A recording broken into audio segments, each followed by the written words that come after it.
Welcome back to Bealesbaits. Baits. Today we're going to be shooting a brand new swim bait I've got. A little 4-inch beauty. Stone mold, because that's what I like to shoot right now. Let's see how it comes out. Stick with me.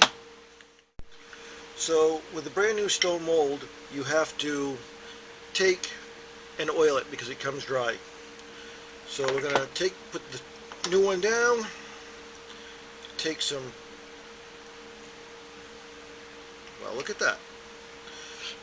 Take some bait oil and just put a couple drops in. I use probably too much on the first oiling of it, but I'd rather have too much than not enough and have it stick. Then on the ones that I've already oiled once, I just put a good old drop in each, and we're going to spread it with the paintbrush. No, you don't need a big paintbrush, just something small. Be careful, don't steal your significant other's good paintbrush, you will get in trouble.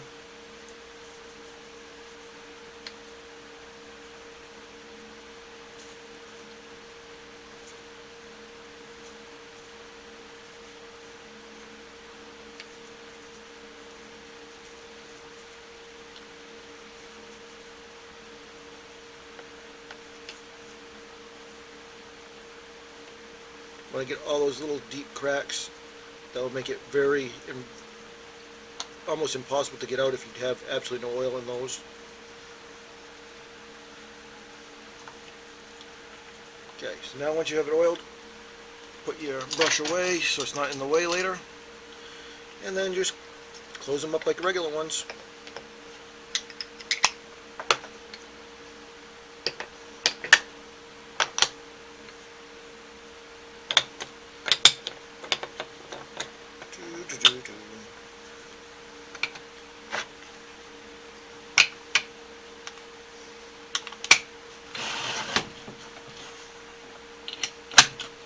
I love this thing. It's wonderful. Probably the best thing I've purchased so far to help me out with this. Though doing 3 different size bait molds, it takes a little bit to get them lined up. Kind of tighten them up a little bit, and then slide it up, adjust them, and tighten down. You do not have to go super duper tight and break them. Okay, oil out of the way.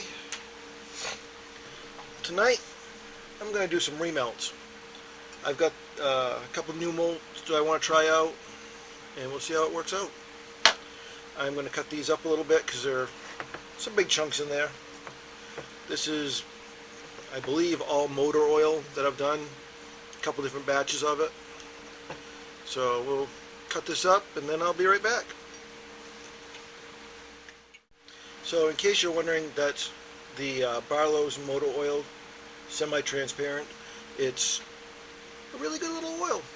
It's not real oil, by the way. It's colorant, just for those people that are going to yell at me and say you can't use motor oil. It isn't real motor oil, it's colorant.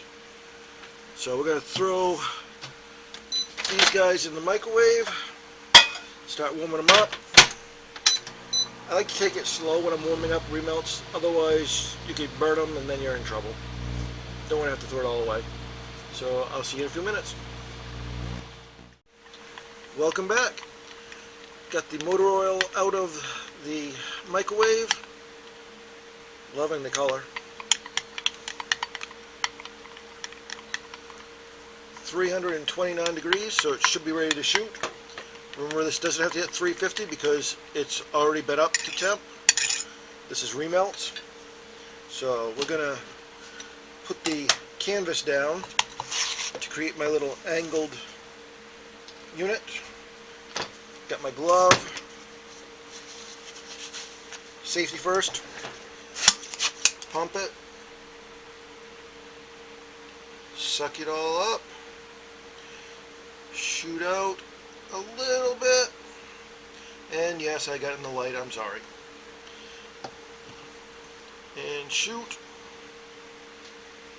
hold, top off, shoot, hold, top off, and the extra goes back in. and right back in the microwave to stay warm.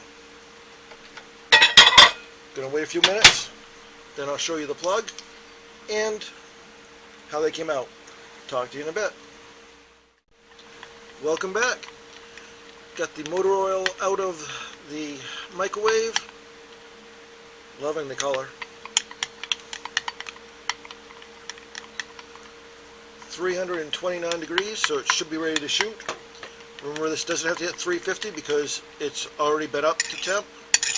This is remelts. So we're gonna put the canvas down to create my little angled unit. Got my glove. Safety first. Pump it.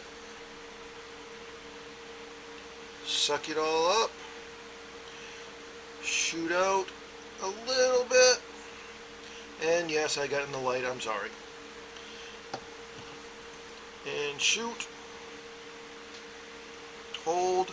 Top off. Shoot. Hold. Top off.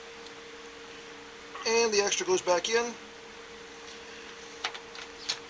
And right back in the microwave to stay warm. Gonna wait a few minutes, then I'll show you the plug and how they came out. Talk to you in a bit. So this is the, third shooting of these with that remelted stuff. The remelted motor oil, I should say. Like I said, this would just be scrap that's sitting around. I saw that I had 2 pucks of the same. Figured, hey, why not shoot these little new molds I got and see how it comes out. I think the motor oil with all the different color flakes looks really good in these. I got them sitting in some water baths. Like I said, you just get these little fine spots where the air vents are so that you don't get air bubbles in these. But I mean, those are beautiful little swim baits. I can't wait to throw those on a hook this spring and catch a nice bass, maybe a pickerel or 2. But try to show them a little better here. Those are really pretty looking baits. Gonna let these cool off a little bit before I put them away. And here we have again the nice 5-inch flukes. I really can't say anything bad about the Best NJ. They've been pretty awesome. Price wise, you know, you're looking at $35, $40 for these stone baits where, yeah, you're only getting 2 shots per thing, but you're not paying $180 or $200 or more for the aluminum ones. And unless you're really going to go into production, I don't see a reason to have that many of the same bait when I can have a bunch of different bait molds and I can mix and match. I think these came out really nice. Once again, beautiful little flukes. Probably not in camera, but they look pretty good to me. I think they'll fish okay. We'll see what happens. Gonna throw them in the water bath for a little bit to harden them up and lay them on the rack and see what you think. Talk to you soon. Okay, it's been a few minutes. We're going to take off the glove, pull off this wonderful part, which is really nice looking. And we'll pop the plug out and take a look at it. I could have pushed out a few more little bits, but I really like that color. It's kind of a, I don't know, it's a motor oil with almost every flake I have in it. Kind of a party going on in it. It's really cool. Okay, so we'll get these out of the way and we'll see how the mold came out. Okay, so first, 5-inch fluke.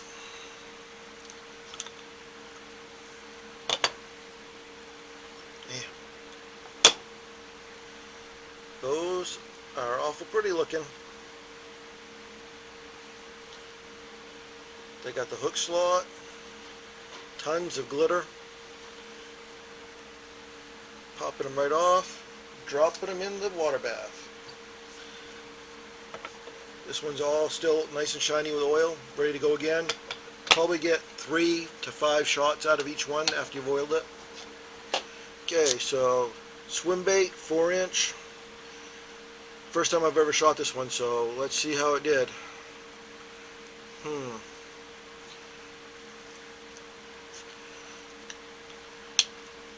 Well, nice and oily. You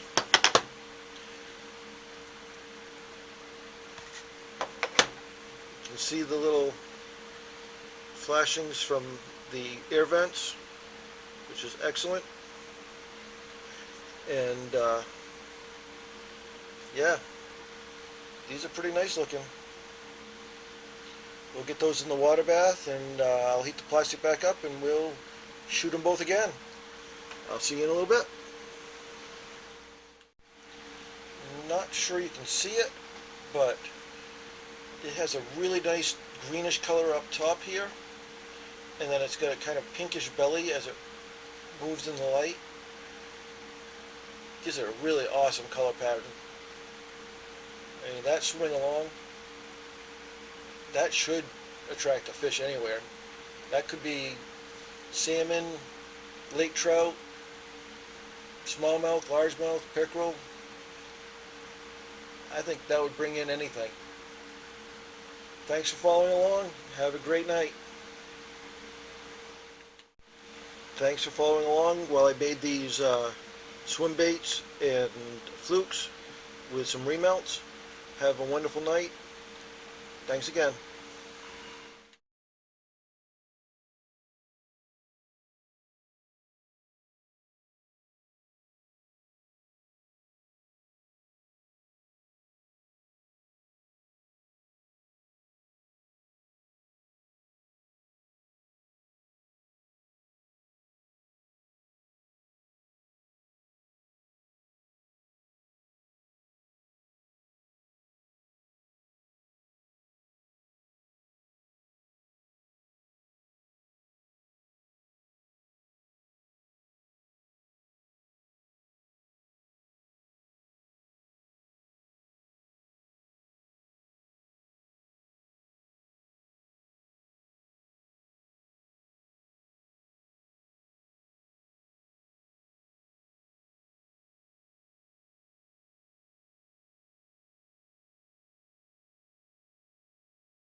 Hi, welcome back to tbealesbaits. Today we're going to be shooting some brand new molds I just received.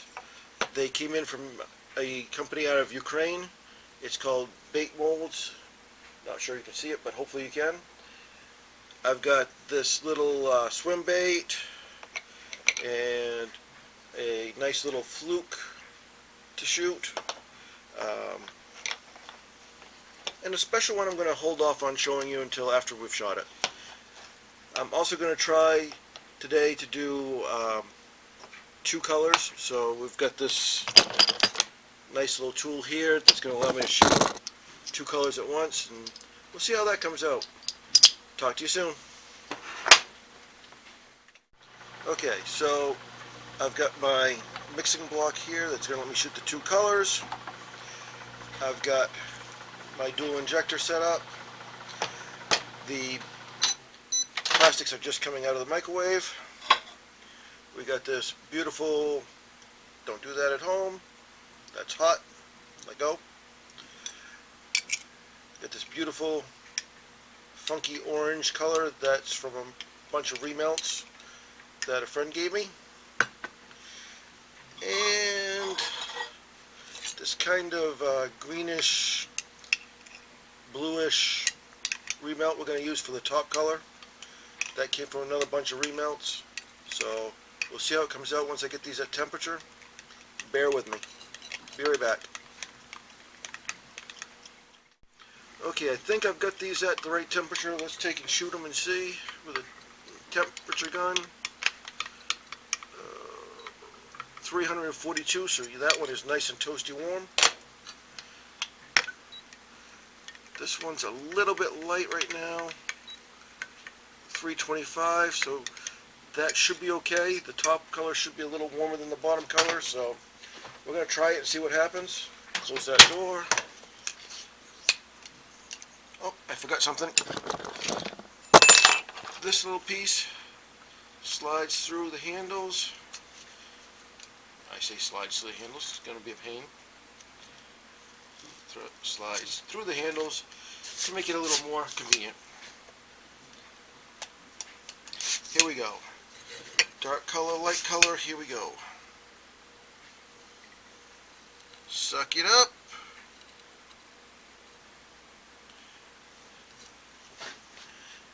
Make sure we got some coming out. Line them up. Come on. Line them up. Hold on tight. Fill it up. Line that up.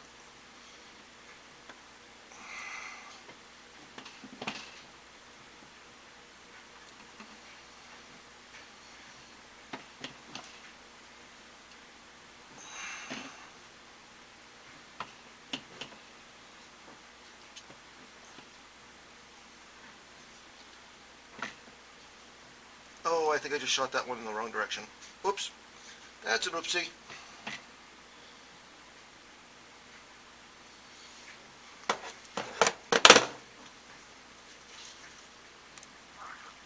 Push all the extra back in. So, I just shot one the wrong way. But that's okay. This is a learning experience. I'll show you my mistakes too as I go along. Be right back. So we had some technical difficulties with our lighting. Apparently we're trying some new ones, and I was standing in front of it and it really shadowed everything. So we've moved the lights around. We're going to try the rest of this video with them in a different spot, but I'm going to pull out the pucks right now and show you the pucks. I'll let them cool enough that I can handle them without my gloves and burning myself.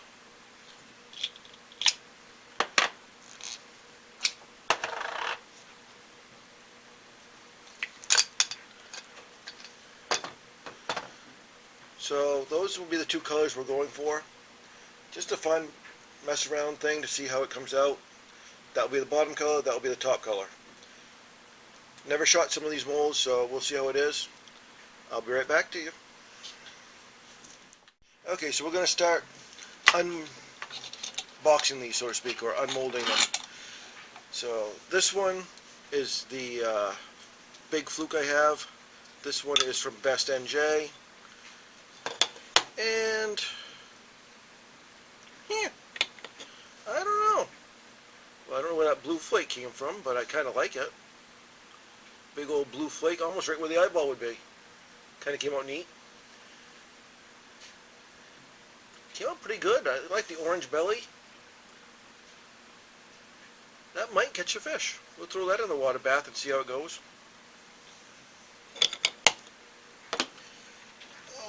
Oh no, that's a special one. We gotta save that one for last.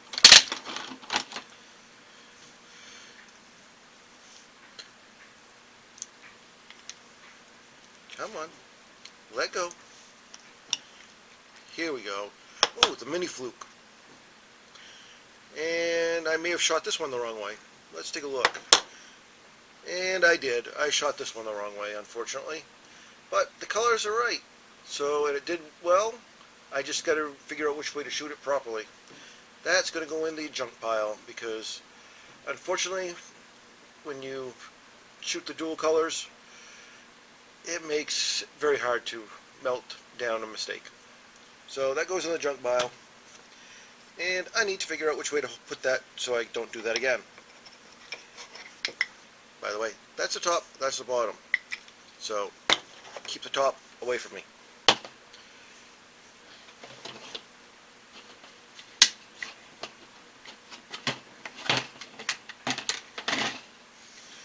Okay, let's see how I did on this one. I think I messed this one up. This is the one I really thought I messed up. And I was right. Ooh, I didn't get enough oil on that one. She is very sticky at the very top. And yep, this is a swim bait, and I messed up the coloration again. I put the wrong direction, but I do like the swim bait. It's really pretty little bait. So that goes in the junk, and we will try it again. So 2 screw-ups. It's a learning experience. We'll see how it goes.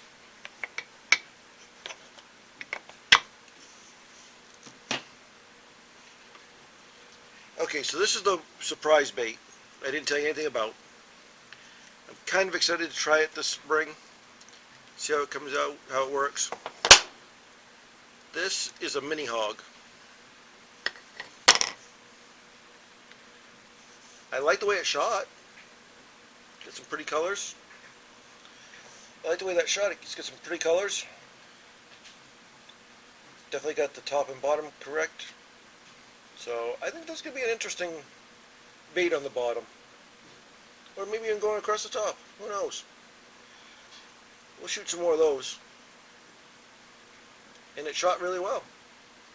I mean, right down to the little spots for the air to come out of it, filled right in. So that's a kind of cool looking bait.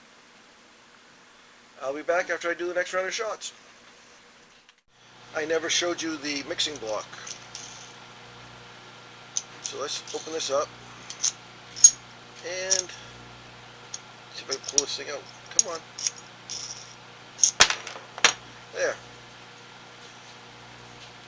So those are the 2 colors, how they came out. I think they look pretty good together. We'll shoot another batch and see how it really comes out.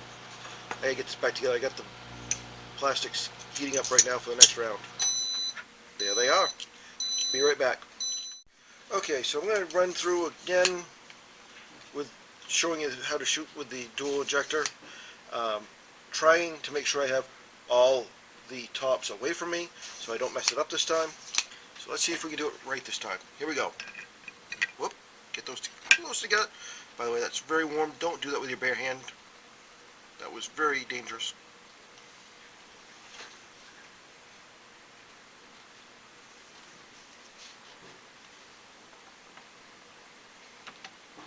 Line that up. Come on. There we go. Grab a hold of it. Away from me. Away from me. Away from me.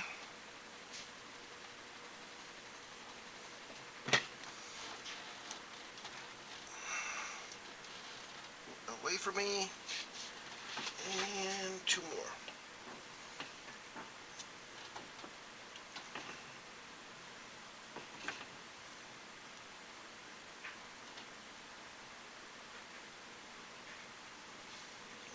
Drop that there. Whoa, don't do that. Make sure you get the right colors with the right colors. Otherwise, you'll have a heck of a mess and not have any more of the right colors. And we'll be back. Okay, so we're going to go through another demolding and see how these came out and see if I actually shot them with top, bottom the way they're supposed to be. Fingers crossed. Like I said, this is a learning channel, and you're following along as I learn. Hopefully you're finding it enjoyable. Take the clamps off. Peel that up a little bit so I can actually get it to open. Come on. Oh, that's a lot better. I love that.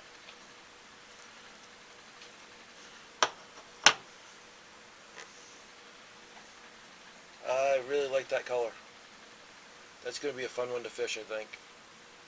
Got enough green on the top and enough orange on the bottom to give it kind of a little bit of a sunfish look, maybe a little bit of a golden shiner look.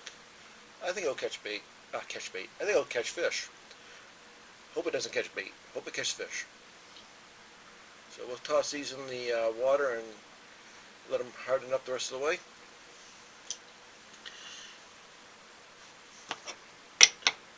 That was the 3.35-inch swim mold. And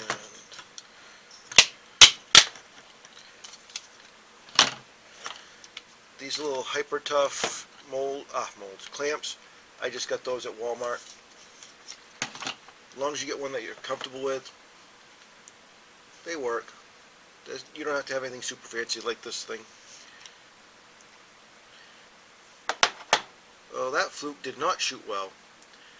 I did not hold the pressure long enough, and this is what happens. You get air pockets right through, and my microwave's yelling at me.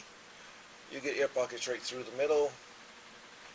So that one didn't make it, but I do like the way it shot. Otherwise, the lamination's good. So he goes in the junk pile.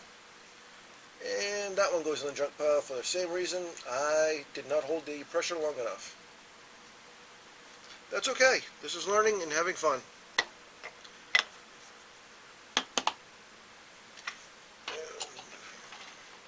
Pressure off. Quick release.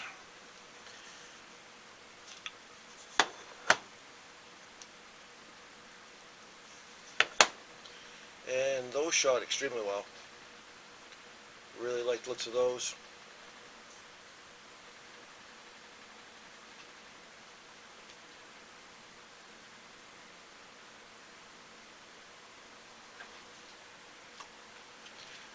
And that was the 5-inch fluke. Put him back. And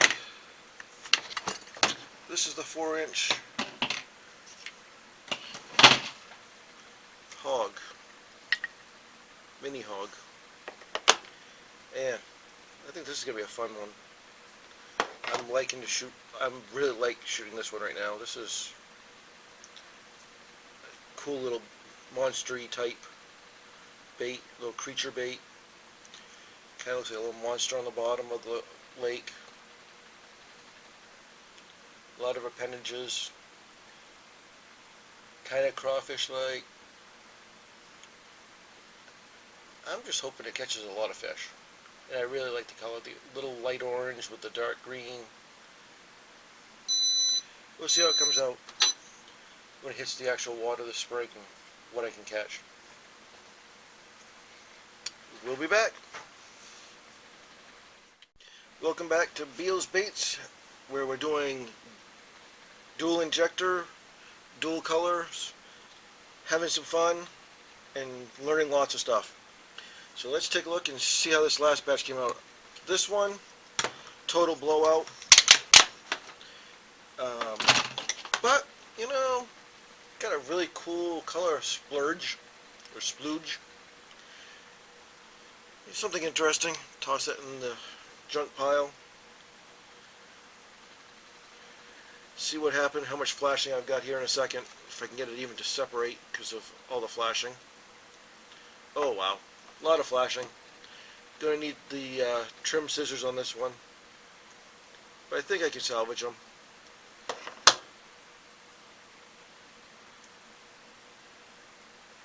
But yeah, a lot of extra oopsies. But the coloration overall isn't too bad. Got a nice divide line. These shot better. Gotta get used to how much pressure to put on the these new molds. I'm going to toss those in the water and let them harden up so I can take the scissors and trim them up. But I think they'll come out fine. I like how cute they are, the little tiny things. Okay.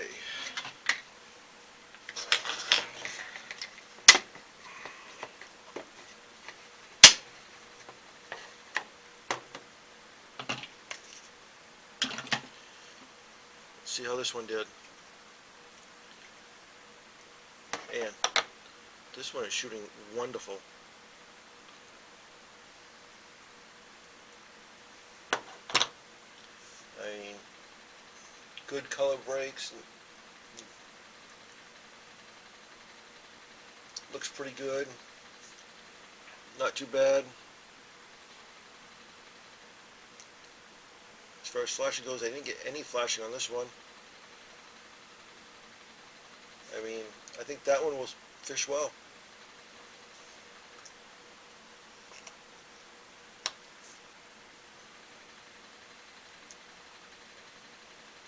I like these little swim baits. Should make for a very fun spring. And then the big old fluke. That one shot kind of weird. I mean, I know every fish is marked differently, but that one shot unique. Got a nice, solid dividing line in the color here. And then this side kind of went weird. I'm still going to fish it, but that's definitely an oddity. Not sure why it shot that way. And then this one shot about as perfect as you can get with a dual color injector. Almost perfect line down the middle.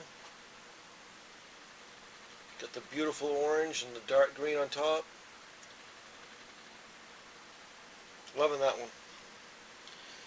And the final bait of the night.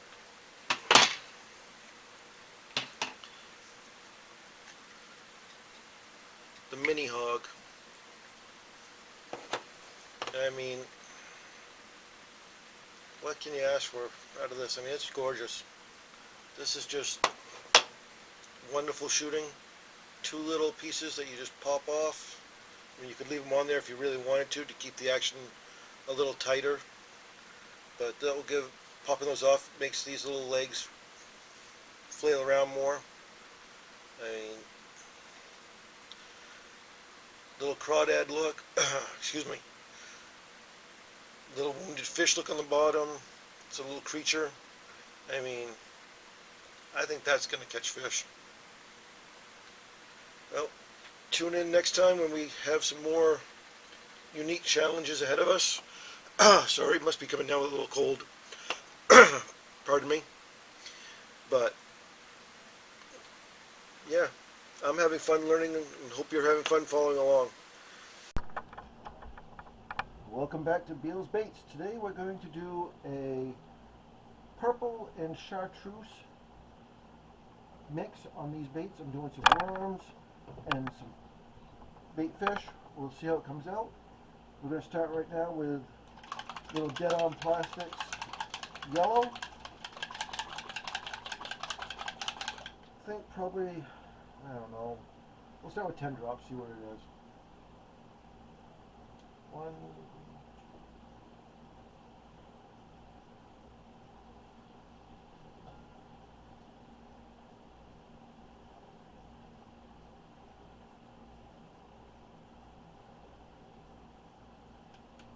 that was 11.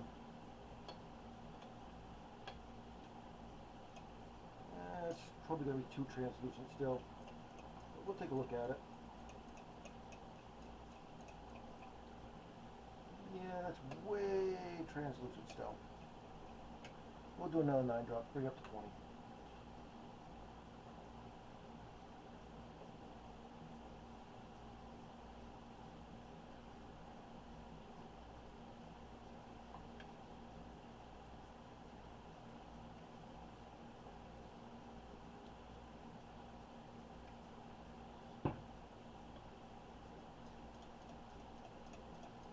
Drops per 1 cup. Let's see where we're at.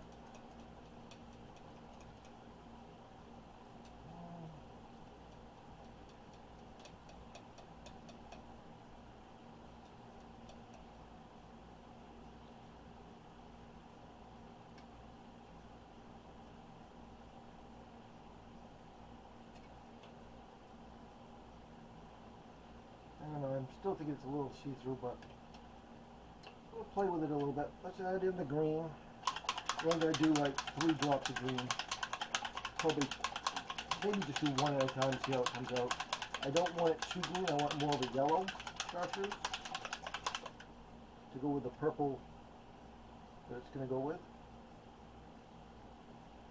There's 2 drops.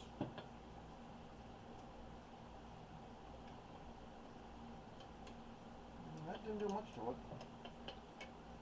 Keep it a little more of a shade. Sorry about that, we had a little audio issue. We forgot to hook up the mic. Like I said, you're going with me as I go along with this, so, whoa, that was 2 more drops than I wanted, but hey, that's 5 drops. Let's see if that turns it a little more green. Yeah, it's a little better. Yeah, that's a little more green than I wanted.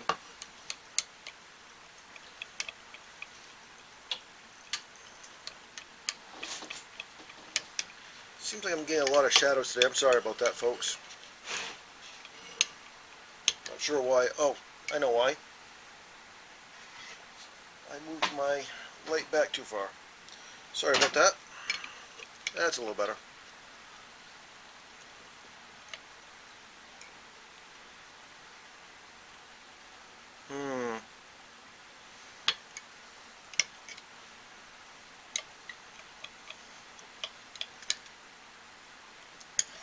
Thinking maybe a few more drops of green.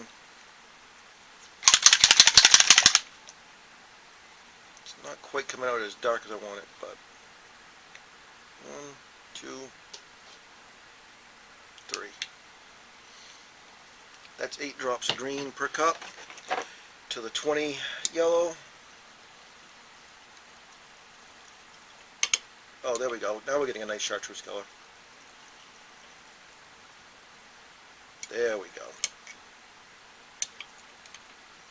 Yeah. I think that will look really good.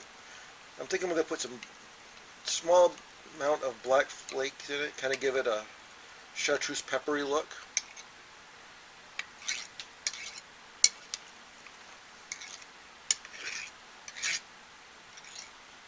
Let's see how that looks down here. Yeah, it's a little bit better. I think that'll be okay. So, pick up my little test blobs that I've dropped down here. We'll throw that back in and get it warmed back up. And then I'll add in the flakes. Probably just 1/8 of a teaspoon of small black, just to give it a little bit of texture. This is going to be our accent color. But I think that color's pretty good. We'll take a look at it in a few seconds here. I'll be right back. And we're back. I'm going to finish shooting off these molds, hopefully. I got my little angle set up here.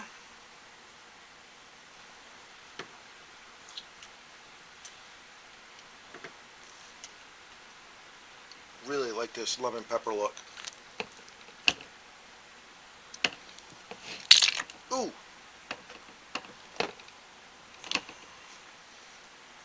Made a little mess on that one, but hey. Top them off. That one may have an air bubble in it.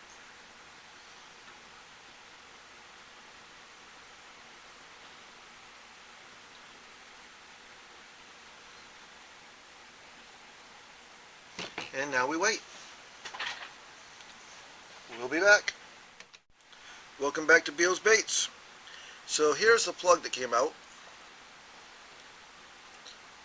Really liking the lemon peppery look. So we'll toss that back in the microwave. Whoop, no, not the microwave. That's got the other color coming. In the pile. We're going to start demolding these. Or unmolding these. I can get the release to work. There we go. So this one is the curly tail worms. Oh wow.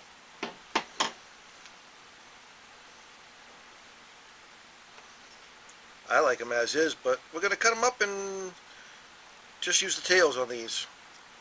So, but those are pretty nice looking. So those came out pretty good. Now let's see about the stick worms. The 5-inch regular worms here. Oh, man. That's a nice lemon pepper look. I think those came out really good. So there's two wins so far. Here comes the third one. Maybe. Uh-oh. Oh, phew. There we go. Wow. They're shooting like a dream today. I can't ask for anything better than that.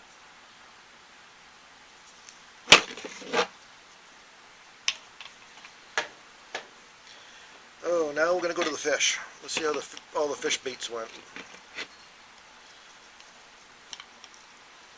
Oh. Wow. Those look pretty nice. That one's got an air bubble up in the head, but doesn't really make a difference because I'm only using the tails on these. And they look good back here, so we're going to cut them off probably right about in here.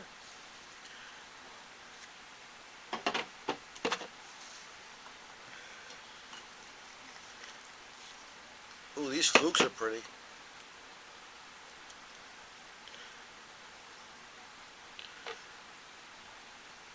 Again, just going to cut them off probably right in this area. Maybe a little further back. Right about in here somewhere.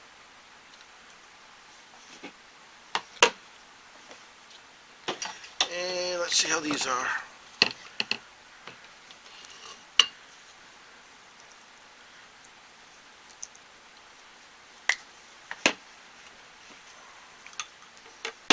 Oh yeah, these are fine. It's got a big air bubble in here, but that's okay because even with that air bubble, I'm going to be only using this little bit of it.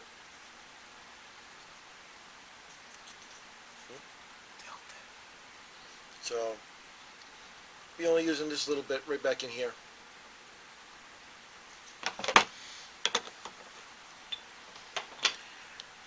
And let's see.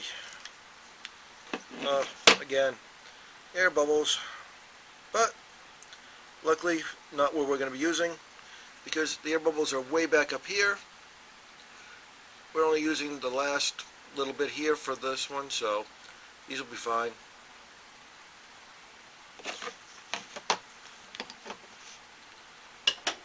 And the last one.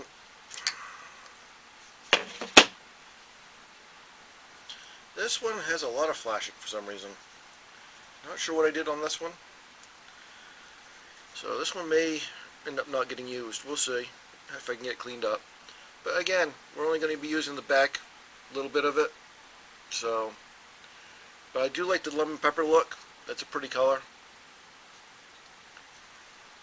And we'll be back. Stay tuned. Welcome back.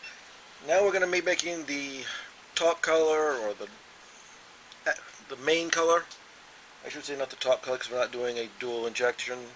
We're just going to be doing a top color that we're going to put in on it. And just going to finish heating this up for a few seconds. So let's see how this comes out. We're going to do a black grape, probably with a little bit of blue or a little bit of purple to brighten it up a little bit. I don't want it to be too dark. So let's see if we get this up to temperature.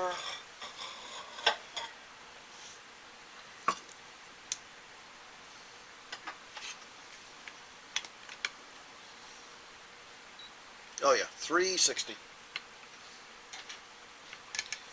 So let's start adding. Let's see, we're going to do,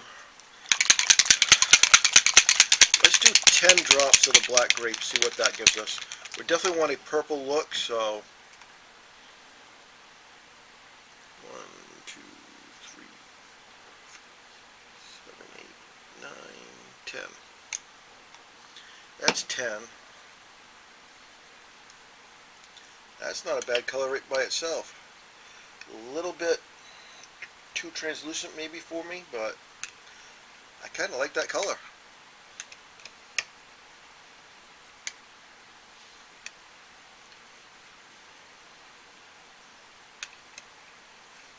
Maybe, I don't know, maybe just a few more drops of it. Do not use anything else. Let's do Let's do 2 more drops and see where we're at. That will bring us up to 12. 1, 2.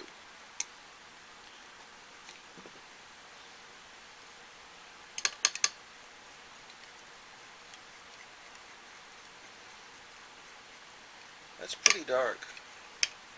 That's a nice purple color though. But I don't know. Yeah, it's too translucent. I think I'll put a couple drops of blue in just to kind of make it a little brighter. And then maybe a drop of purple, we'll see. 1, 2, 3. We'll do 3 drops of blue.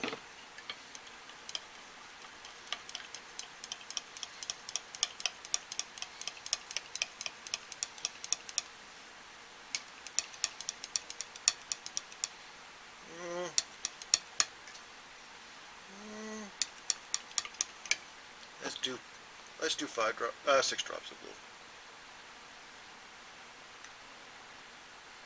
Keep the math easy for if I want to upsize this or downsize it.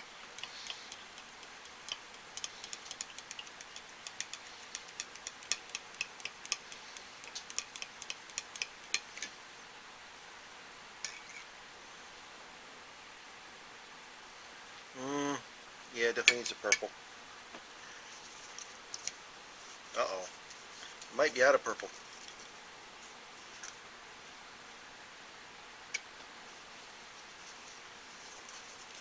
Just about out of purple.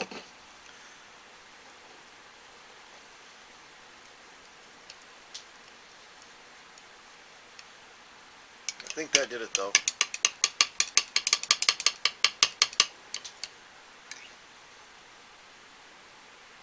Yeah.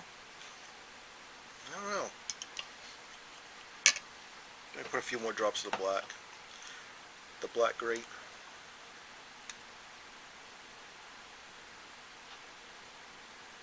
That's 6 drops of black grape, 4 drops of purple, and 6 drops of the sapphire blue.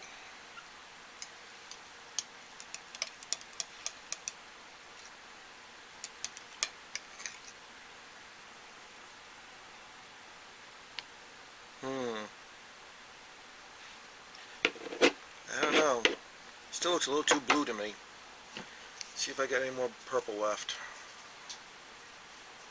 1, 2, 3, 4, 5, 6, 7, 8, 9. Come on. 10. 10 drops more of the purple. Definitely want it more purple than black or blue. Oh yeah. There we go.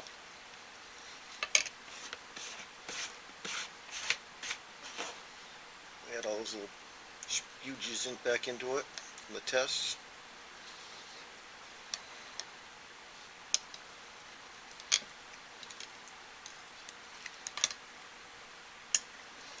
Let's see what we got.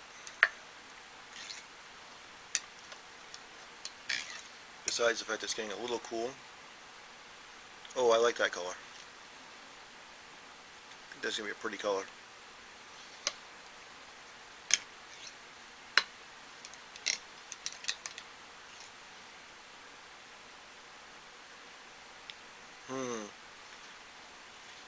Tempted to put just a little more of the purple in. Let's do just a couple more drops of purple.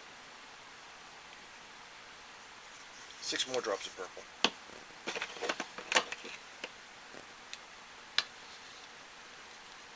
Really want that purple to be the dominant color with that chartreuse lemon pepper look.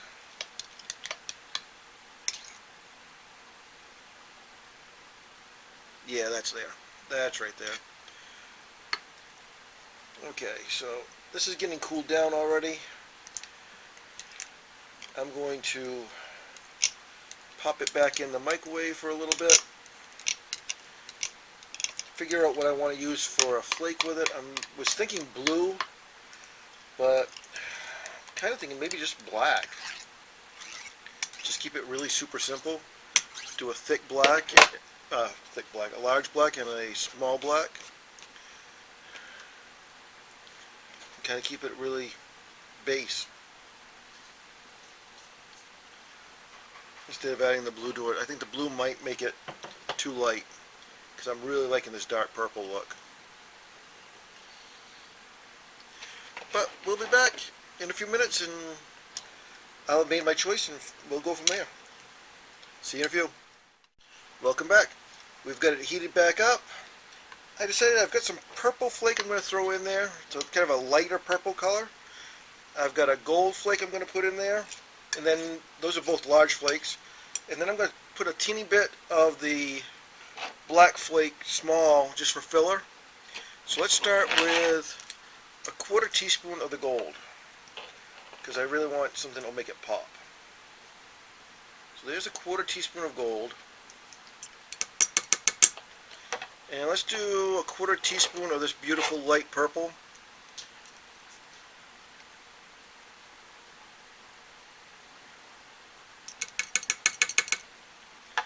And we'll top it all off with 1/8 teaspoon of just the small black flakes. Get these covered up and out of the way so I don't spill them all over myself and have a glitter nightmare more than it already is.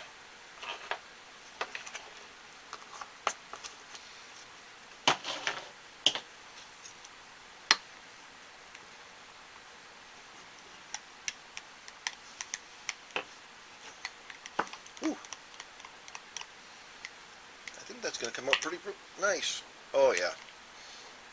Yeah, that's going to be beautiful. Get this all mixed in. May have to put it back in for just a little bit longer to get it warmed back up before we shoot everything. But I am definitely liking the looks of that.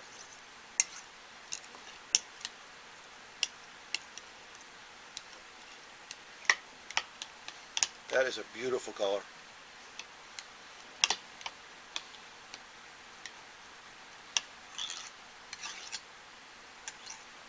Put a little daub down here. Oh yeah, that's gorgeous.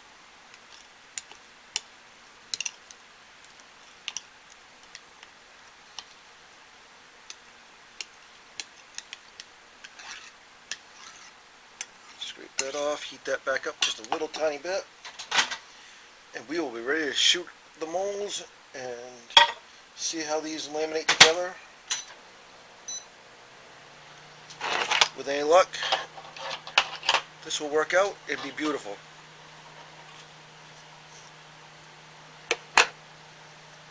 Hopefully. Fingers crossed. It might be a total disaster, but trying something different and exciting. At least to me. Hopefully it is to you folks too.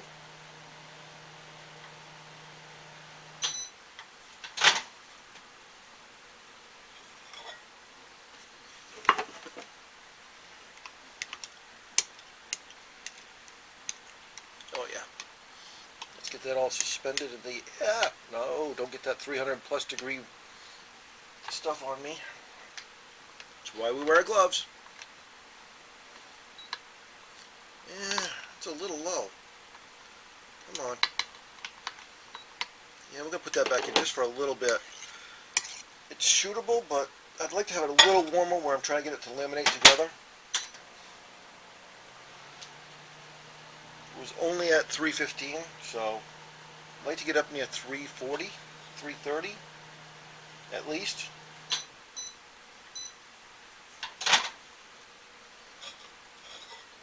Don't want to get it too hot, but at the same time,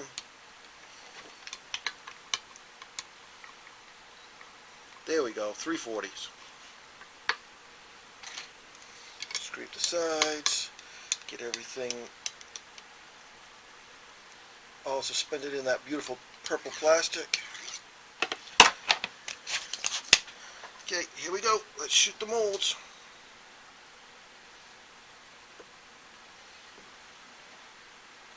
One, hold pressure, top off. Two, hold pressure, top off, top off.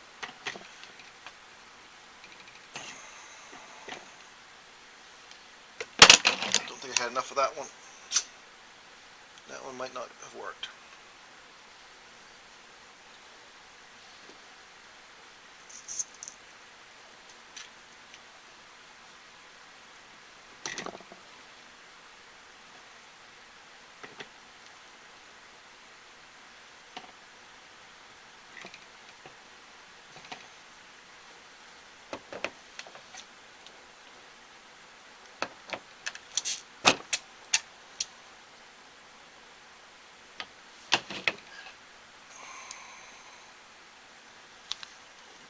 And top off. That one may not have shot all the way.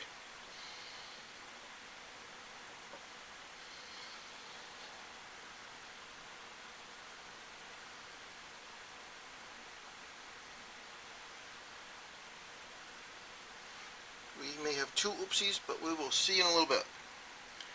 Let these cool off, and we'll be back.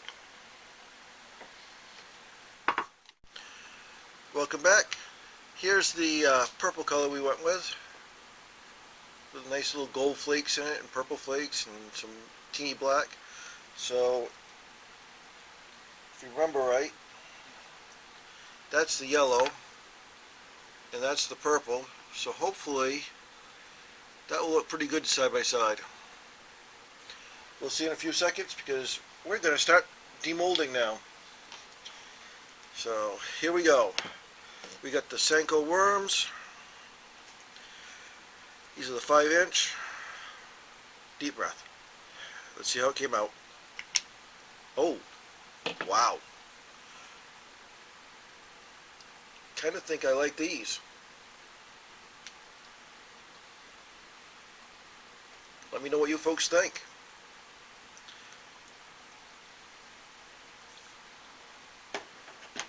I think that came out pretty nice looking.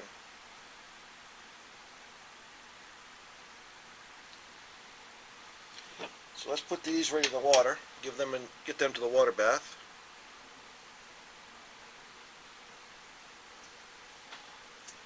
Toss that back into the remelt so we can make some more of these. Oh wow. Yeah, another Senkos, 5-inch Senkos. I think those are beautiful. Definitely going right into the water bath.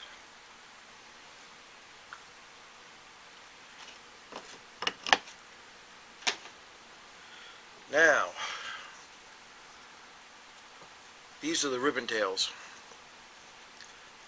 Really hoping these came out as good as those Senkos did, because this is one I'm looking forward to. I think this will be a great one to fish. Well,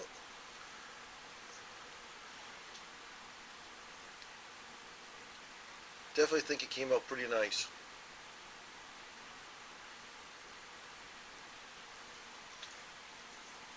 Let's see what it looks like out here without all this. Those look awful pretty to me.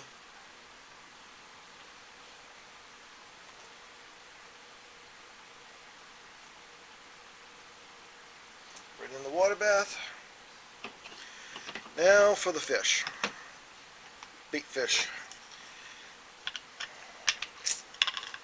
Not 100% sure on all of these. We had some that I don't think shot fully. So if that's the case, I'll just have to reshoot them. But let's take a look. Woo! Dang, those came out pretty. But, yep, as I was worried, this one on this side did not shoot fully. It's got a pocket. That's okay. I will just snip the yellow off, and he will go back in there next time. But that one came out beautiful.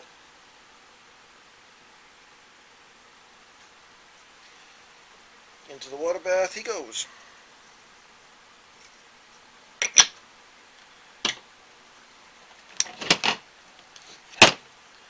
And let's see how these came out. These are one of my favorite looking ones. Yeah, little flashing issues. It happens.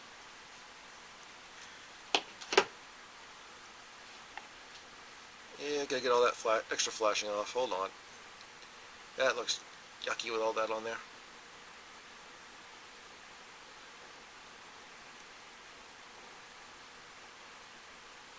Man. There we go. I think that's a pretty looking bait right there. He's going in the pile. Right in the water bath.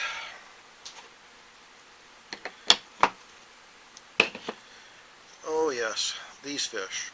These bait fish. Yep, this one didn't shoot at all. I was worried about that. That's okay. Accidents happen. The head completely did not shoot on either one of them. So, we'll just put it back in there and redo it. Nothing wrong with that. Still learning. Need to make sure I have plenty of plastic in the injectors, because that was the problem with that one.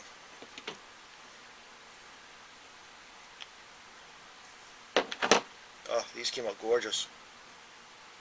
Get them back in the mold a little bit for a second.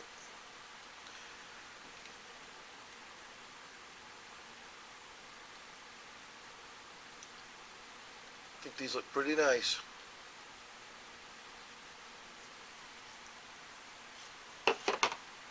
Oh, nope. That one's got a hole in his head. He's out. Oh no. And that one got a bubble. So these two have to be redone. Live and learn. Got to hold the pressure a little bit longer. But I'll get there. I'll figure it out. Can't rush. That's the biggest thing. So back in they go to be melted again. And this one didn't shoot at all. That's what I was afraid of. So, okay, I'm still learning. Still a game of trial and error and figure it out. So I will reshoot some of these and shoot some more of the ones that did work well. And we'll go from there. I'll be back later. Welcome back to Beal's Baits. So these are the ones that I had to reshoot where the purple did not shoot well. Either I had air pockets or I just ran out of plastic. So let's take a look at the ones I reshot and see how they came out. Wow, a lot better. If you actually have enough plastic in there, they will shoot properly. It's amazing.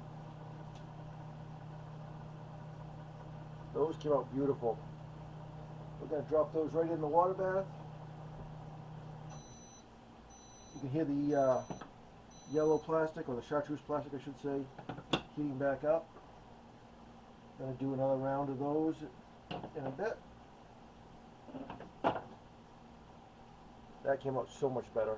Yeah, it's got some flashing on it from the air vents, but those just pop right off.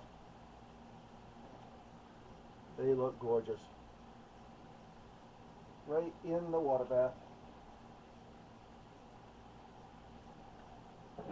And the last one, let's see how this one did.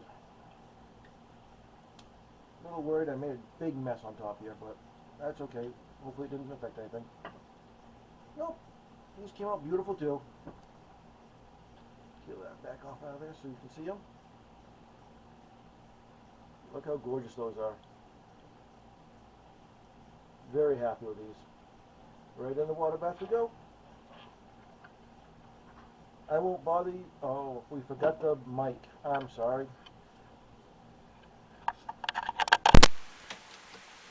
Sorry about that audio glitch. We didn't realize the mic came unplugged, but as you saw, they all came out really nice looking.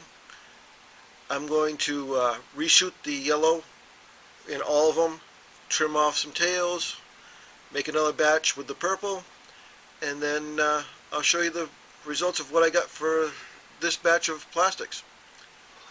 Back in a little while. Thank you. this is the results that we ended up with. Our wonderful purple and chartreuse look. I think they came out amazing. They look gorgeous. Hopefully the person these are for will love them just as much as I do. Thank you for being with us and have a wonderful day.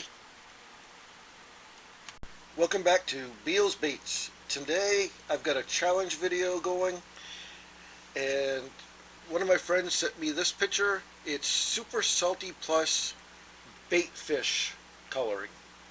So I'm going to try to match this bait. Come along for the ride and see how this goes. Hopefully I can remember which side is the top and which is the bottom on these molds, and I don't mess it up. Be right back when I get the first color warmed up. Welcome back.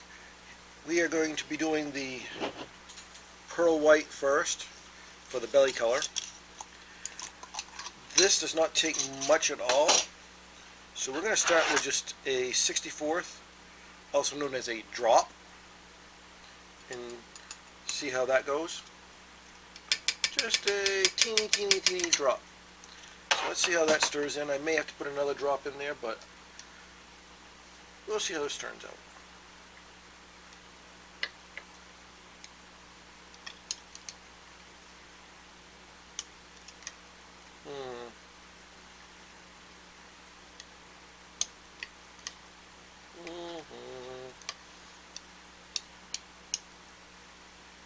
Yeah, gonna need another 64th. It's there, but it's not quite where I want it. I want just a little bit more opaque. It's very translucent right now. I mean, it looks pretty, but I'd like just a little teeny bit more. So we'll go with just one more little teeny amount. I'm not even doing a rounded drop. It's literally 1/64th. Not rounded. And that is pretty much what I'm going to go with. Let's see if I can not knock this over and make a mess.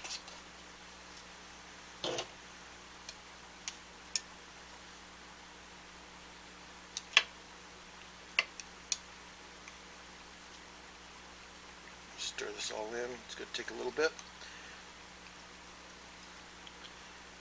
And this is going to be pretty much a clear color.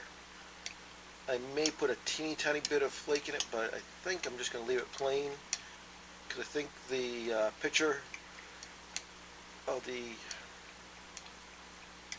bait that I'm trying to match had a few flakes that had just drifted down from the top color. So I think we're just going to leave this one plain and go from there. So let's see what this looks like.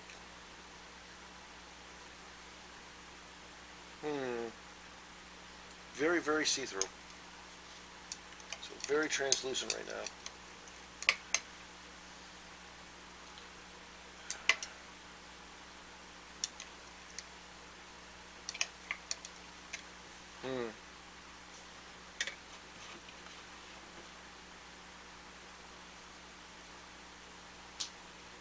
Yeah, that actually might, man, I don't really know if I want to add more color or not to it, but I may have to. Does not look like it has quite enough.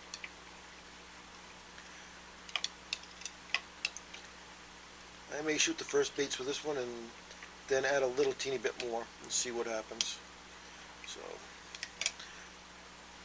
going to heat up the second color and try to maintain the temperature on this one at the same time.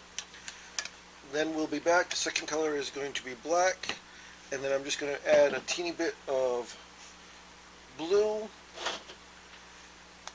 black, and I think probably a little bit of silver to try to match that color pattern. So we'll be back. Welcome back, and we're going to start working on the top color. It's going to be kind of a smoky black color, so we're going to use Colorworks Black 103, and I forgot to shake it up, so bear with me.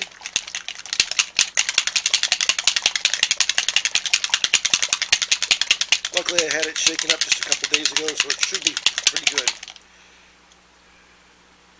So let's just put in, let's try just 2 drops and see how smoky that is. 1, 2. I think I'm going to need 4, but we'll start with 2 and add.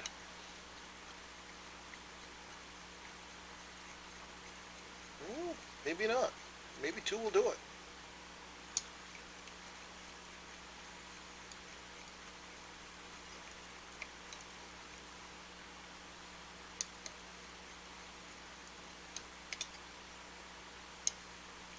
Yeah, I think 2 will probably do it. Man, that black is a strong color.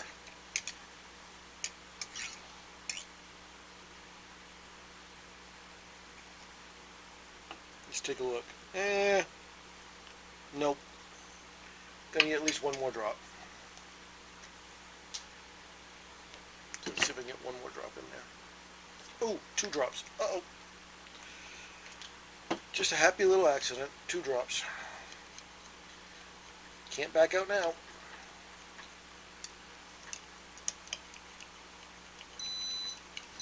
Oh, that's the other color. Keeping that belly color warmed up.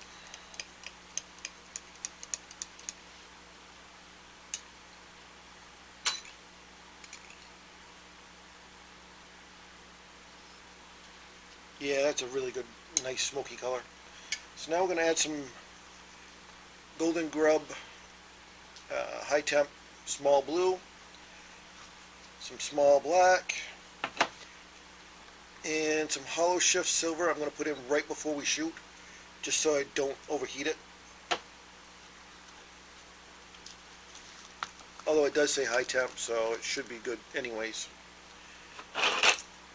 So let's just put in a drop of each. See how it comes out. Because there wasn't a ton of flakes in this, just enough to give it a little pizzazz. Razzle dazzle, however you want to word it. So there's 2 drops.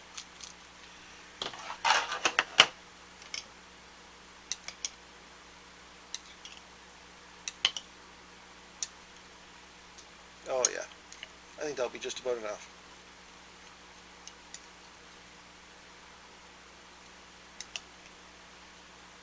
I might throw just a teeny bit of the green in there, because that one had a little teeny bit of green. It also had a little teeny bit of red, so we might put a drop of each of them in there. Why not?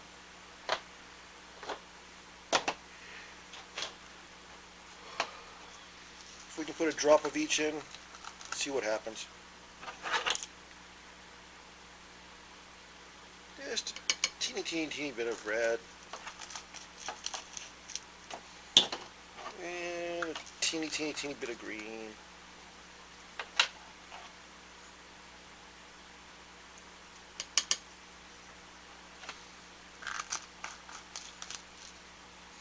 And we'll put the hollow shift in now, see what happens. It should be fine. Like I said, it's a high temp one, so it should be good. Let me put a little extra of that in. I kind of like that color.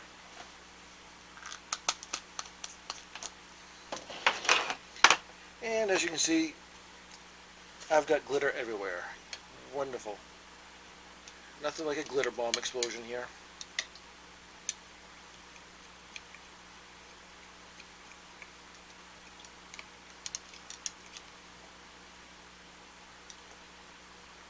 I think that just about matches that color, honestly.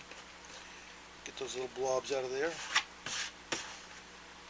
Drop a little bit of the black down and see what it looks like. Oh, smoky at least. Yeah, I think they came up pretty close. Pretty close. Okay, we're going to heat these right up. Try to get them so that they're about the same viscosity. Because I've got a liquid and a powder. So temperature isn't quite as important as the viscosity matching. You want them to run in about the same speed.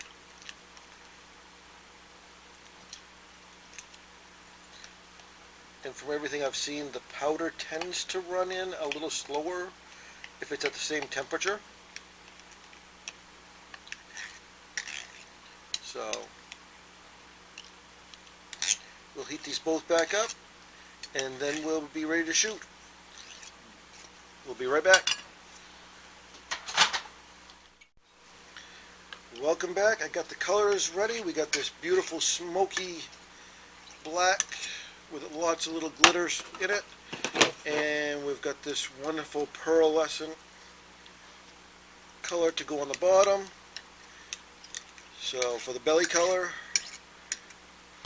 we're going to try to give this a quick shot and see how it works. Okay. Let's see if I got this right.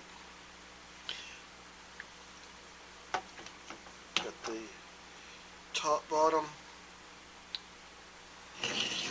top, bottom. Okay, here we go. 3, 2, 6, shoot. Suck up as much as I can.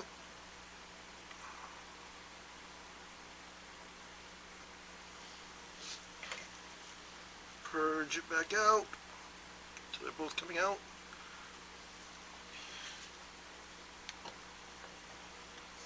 Get them in. Purge that. And shoot. Hold. Top. Shoot. Hold. Top. Top. Shoot. Top it off. Shoot. Top it off.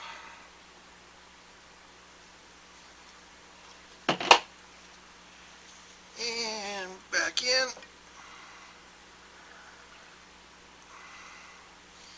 And that is why you wear your gloves. That would have burned. And now we let it cool, and then I will show you how it came out. Back in a bit. So while you were gone, I added another 64th of the Golden Grub Pearlescent, Pearl White. Felt it just needed a little more to darken it up. And I'll show you the purge pile first. I think this came out really good. If I can get it to stay on my hand.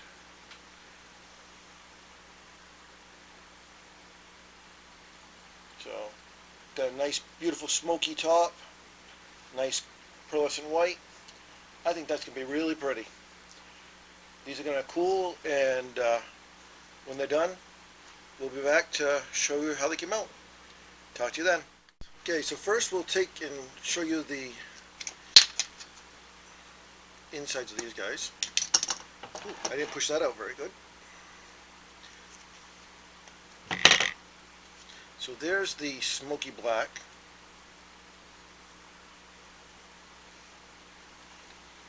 Set that off out of the way.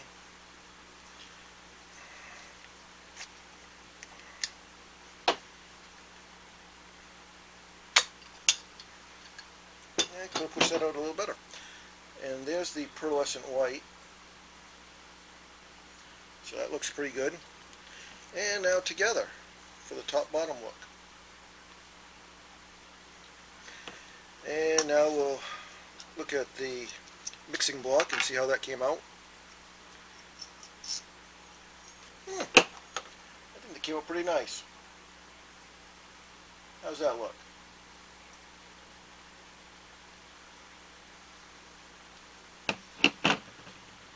Line them up so they'll be side by each side, the way they'd be on the bait. Okay, glove needs to come off. Done shooting hot stuff right now, so there we go.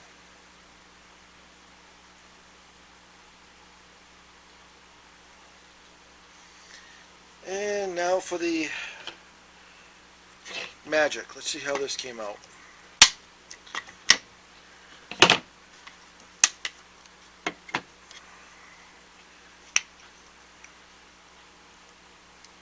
Well, the belly looks pretty decent.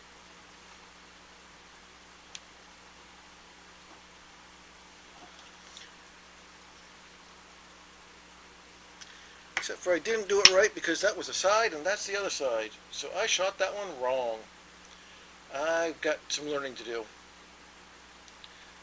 But the coloration definitely needs a little more dark on that black. Needs a little more black in it. But it was a good try. I shot it wrong though. Oops. And again, yeah, I shot it wrong. And the color needs a little more darkness to it, but we'll add another drop or two of black to get a little smokier on the next batch of my run. But, as I said, learning. And I definitely got to remember which is which. So I probably did this backwards here. So, top is away from me. So my bet is I did these backwards too. But let's take a quick peek and see.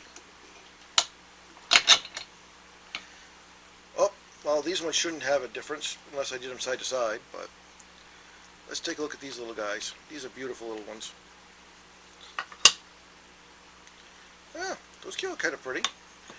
Like I said, I need a little darker on that black color, the smoky color, but I think they came out pretty nice. And again, probably should have shot them the other direction, but they're still cool.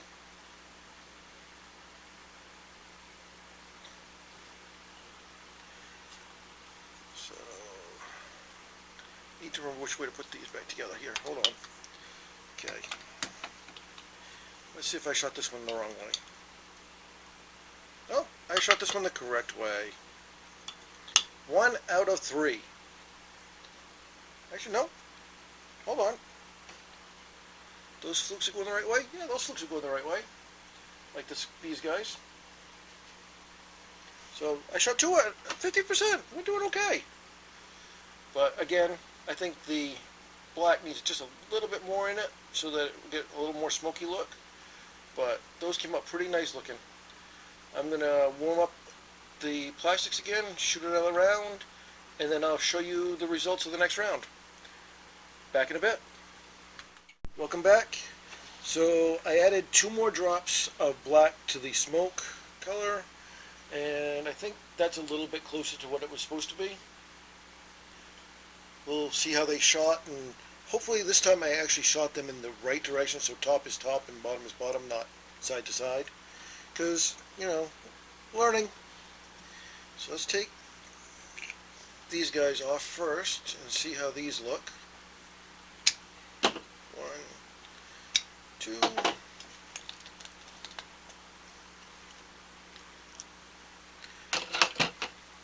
So the smoky black now and the pearl white now. And I think, top is this way. I think they came out pretty good looking. So hopefully we'll have some nice looking baits.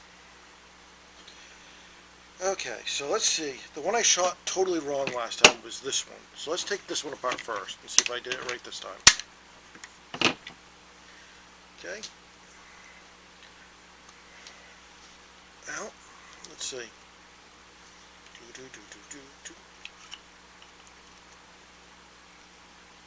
Ooh. I shot it the right way.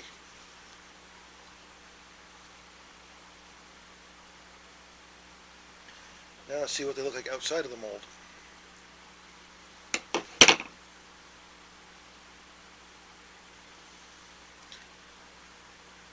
Might have been able to go a little bit darker, maybe, but I'd say that's pretty close to that actual original one. So we'll look at the flukes here in a second. These are swimtails, so I think they look pretty good. Let's throw those 2 right in the water. Now let's take a look at the two flukes I've got. We'll look at the little mini flukes first, the 2.5s.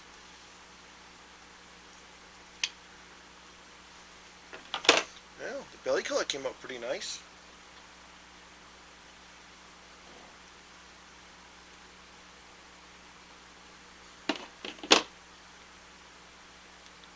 Again, a little bit light, but not bad. Kind of looks smoky. So we'll peel these off in a minute and put them in the water and see how those came out. Now for the big flukes. This is a 5-inch fluke. Well, I shot them the right way, so that's a good start. That's nice dark back. Like I said, maybe I could have gone with 8 drops, but looks pretty good to me for a smoky color.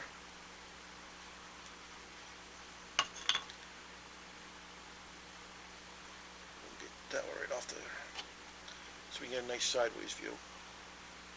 I think it came out pretty doggone nice. So we'll give it a few minutes in the water bath with the others, and then I'll show you the final results side by side and see what you think. Be right back. Well, this is how they came out. The one that is over here is a little bit lighter, and the one over here is a little bit darker on the black. Let's see if I turn them around side by side so you kind of get a better view of it. So I think they came out pretty close overall. Coloration's pretty decent. I'm going to definitely have to shoot a bunch more of them. Might add a little bit of a green or maybe a motor oil to the black just to give it more of a smelt look for this area, because we do have rainbow smelts up here.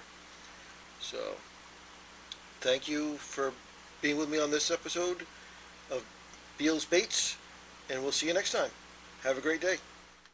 Welcome back to Beal's Baits. Today we're going to be doing some more core shots. We're going to attempt to do a watermelon green with a black and yellow dual core shot.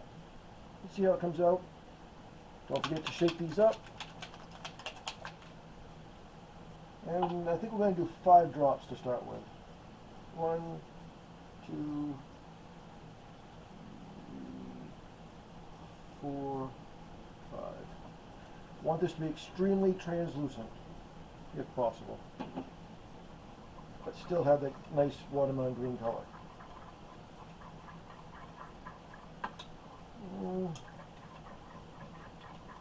That might work. We'll give it a try. Let's see what it looks like over here. Try to pick up that little green I dropped. I don't know.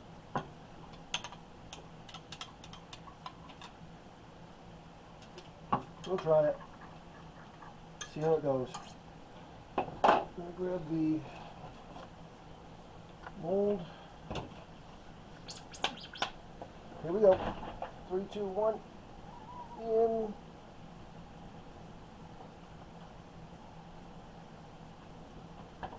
3, 2, 1. I'll get the air out. Pressure on it, top it off, put it back in, and now we wait. Welcome back. We're going to demold these now and see how they came out. I still don't have a griddle to heat these up on, so I'm expecting a little bit of denting. If I don't get denting, I'll be very happy. And that one's got a little teeny dent in it. That one does too. But I'm just learning with these, and until I get a griddle, I expect to have some denting. But I think that's going to make a very interesting outer shell. And I'm going to run a dual core, hopefully through that, where those silver rods are. And see what happens. Something different. So let's get these off this, and we'll be back. Welcome back. We're going to make this yellow with some dead plastics yellow doing only half a cup, so I'm going to do 6 drops. I want this to be really, really opaque.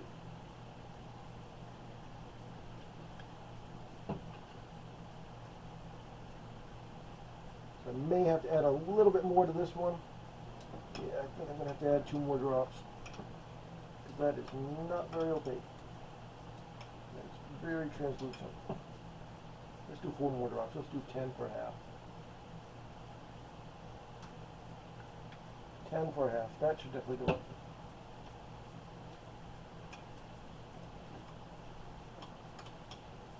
Okay. We're going to try it anyways. I think it looks good.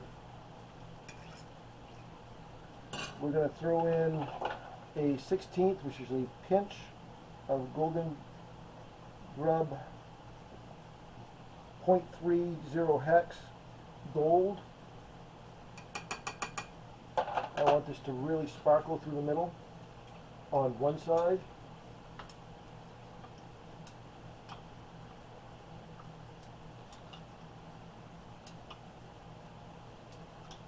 The other side, I've got some reheated black that I'm doing. Let's get some small silver and blue in it. So let's see how this is. Heat that back up. Yeah, it's only 302. That will not work. Get that heated back up.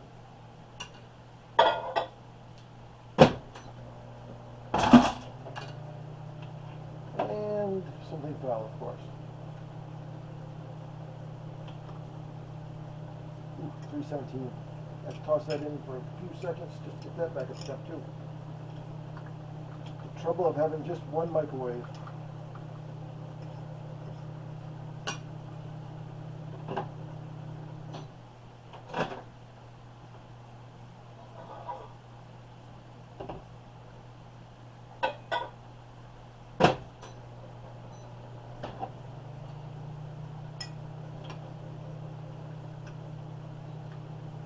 $335, that's good.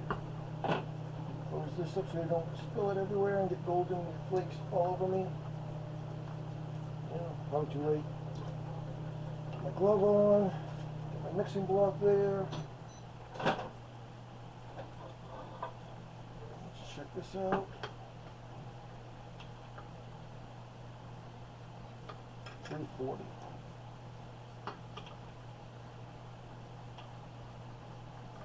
$324. This is going to come up just a little bit. Put it in there for like 10 seconds.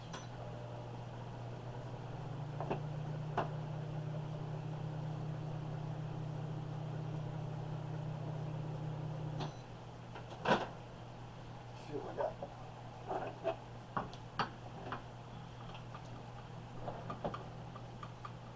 $330.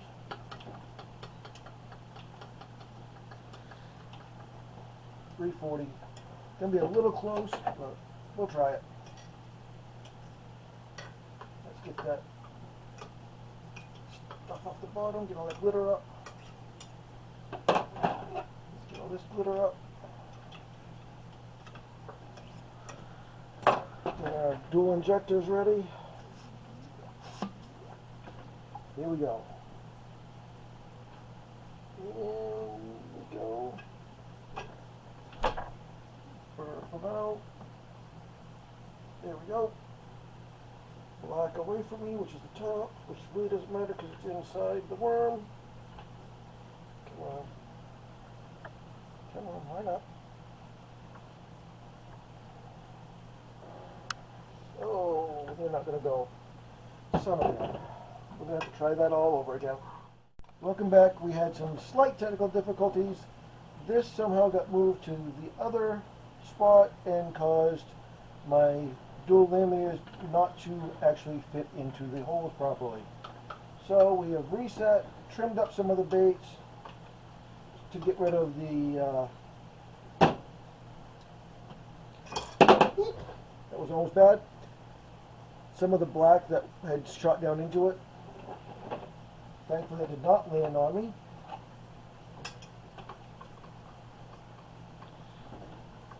Okay, we are just about at the perfect temperature to shoot. So let's try this before I spill any more. 3, 2, 1, suck it up. Get rid of the air bubbles. Come on. There we go. Amazing, it fit right in.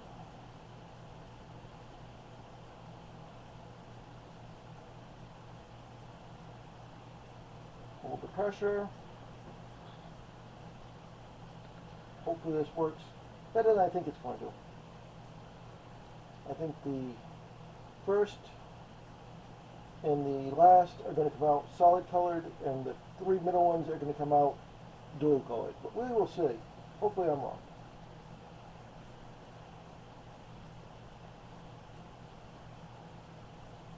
Topped it off. Push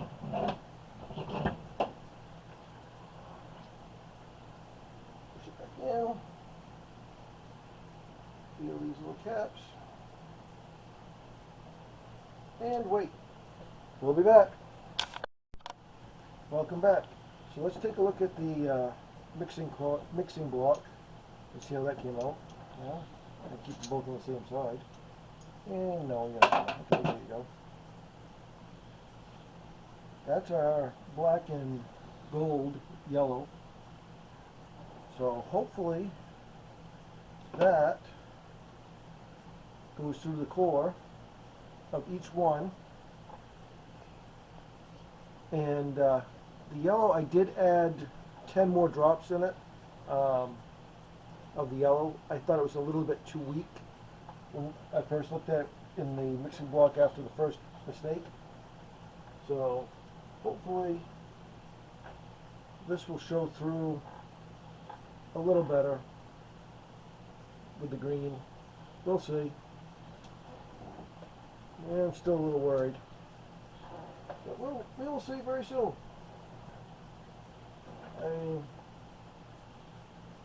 Yeah. Nothing like the present to take a look at and see. Here we go. Fingers crossed. See what happened. 3, 2, 6. Shoot. Come on, open. Well, one didn't shoot at all. 2 shot really good by the looks of it.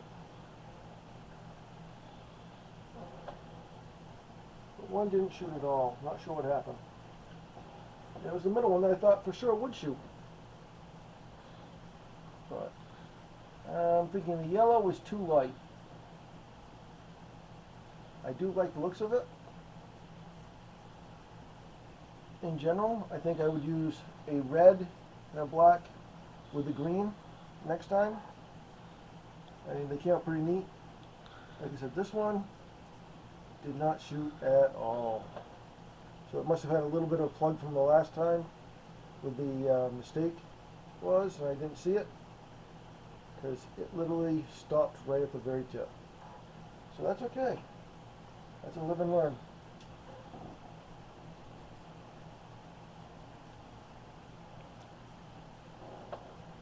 But the rest of them did shoot.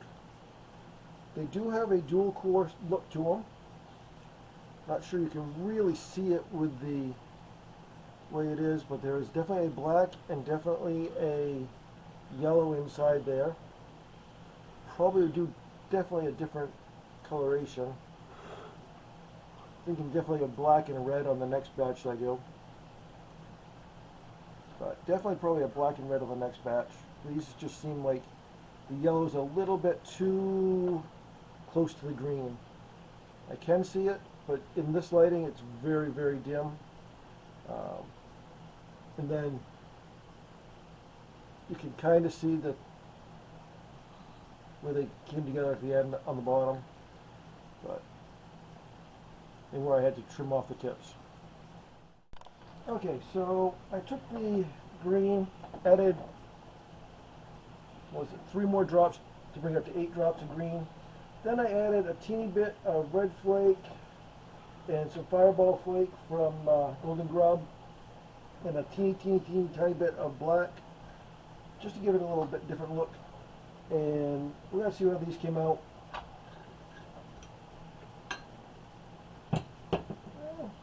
Kind of a very translucent watermelon red looking right now. Really pretty. They shot really good too, now that the mold is warm. So now we're going to try and get these all off. And I'm going to try to core shoot it again, but this time I'm going to try with a much different color pattern, so to speak. I'm going with the same black, very dark black, but I'm also going to use a dark red so that they're both far enough away from the green that they won't blend into the green, hopefully. So I'll be back in a minute. Welcome back, and here we go. We're going to try black and red with the watermelon red core. So let's see if this works. Not core, watermelon red shell with a black and kind of a reddish maroon color for a dual core. Let's see if this works a little bit better.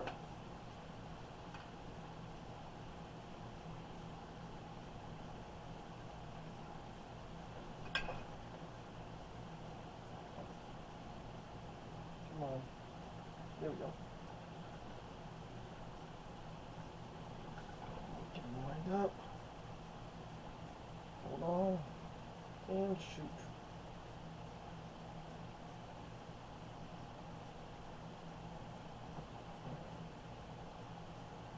Top it off.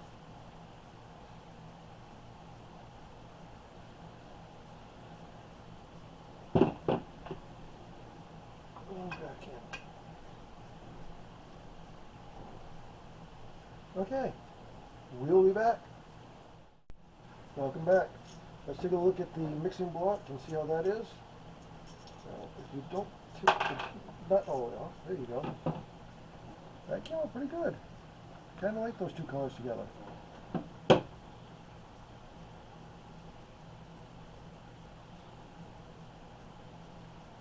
not sure you can see them up too well, but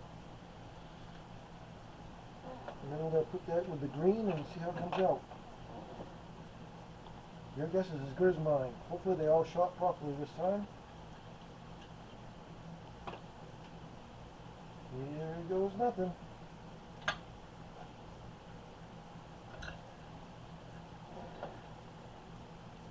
Oh. Well, they all shot. They all have cores.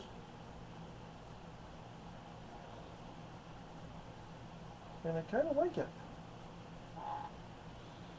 Although the black and the red may have mixed a little bit on some of them. But they definitely do have two different cores. You get a black and a red all the way down through on that one. It really came out pretty. I'm going to trim those off and I'll show them to you in a second. Be right back. Welcome back. These came out pretty nice. I mean, the dual color is there. You have to look real close to see it. Probably not going to catch it on camera, but I can see it, especially with the lighting behind it. Definitely an interesting experiment. The red and the black definitely show up better than the black and the yellow. The yellow is definitely too close to the green. So I'm very happy with that. I do need to start using my vac chamber and getting the air bubbles out a little better, because it's got a lot of little fine air bubbles in there. But these are for me to fish and play around with, so that's okay. These aren't for sale. Sorry. Have a great day. Welcome back to Beal's Baits. Today we're going to be doing primarily some frogs with some nice watermelon green. Probably going to end up putting, if I can find it, a couple drops of the black in it just to darken it. Some black flake, and then we're going to use the dual injector, and we're going to make the bottom color the leftover chartreuse I had. That's heating up right now. We're using the Lureworks Plastisol compound, the 4765, medium hard, low odor. Amazing stuff.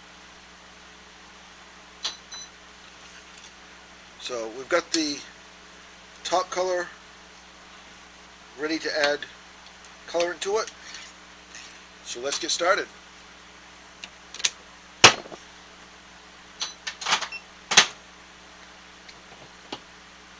Okay, watermelon green. We're going to start with, let's go 20 drops.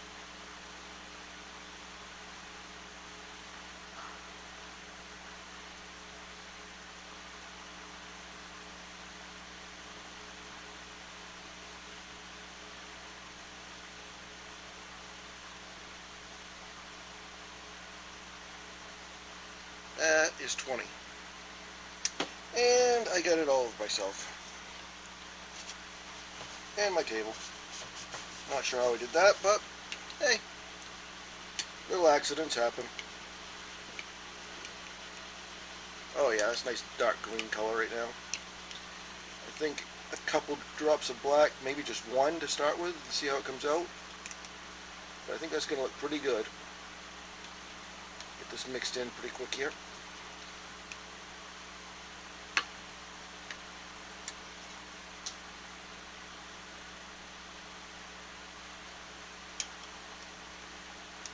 I'm going to add a drop of black just to give it a little darker color, maybe two.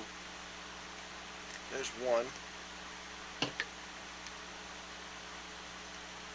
Remember, you can always add more, you can't take it out.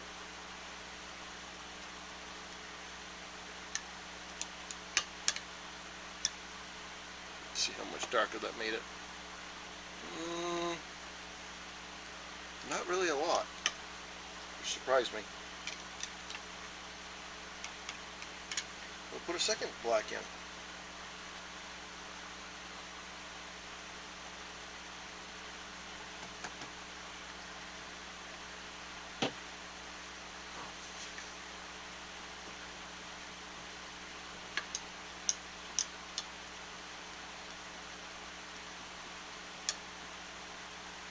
Looking for it to just change it from a brighter green to just a little bit darker color. Just a little darker. That's about perfect. Okay, so let's heat this back up after I add the Lureworks large blacks. It's the only one I'm putting in today, so I'm going to go kind of heavy. This is going to give the breakup of it. So we're going to go with a whole tad or a quarter teaspoon. And I'm going to actually round that right up. Let's not be afraid of it. See what happens.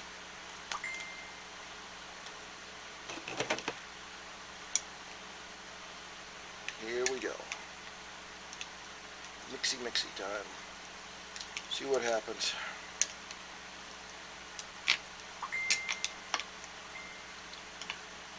And I forgot to turn my announcements off on my phone. So you hear a little binging in the background. Sorry about that. I just took care of it. Oh, I think that really made a big difference. Adding all that black flake in there. Let's see if I can get it all off the knife.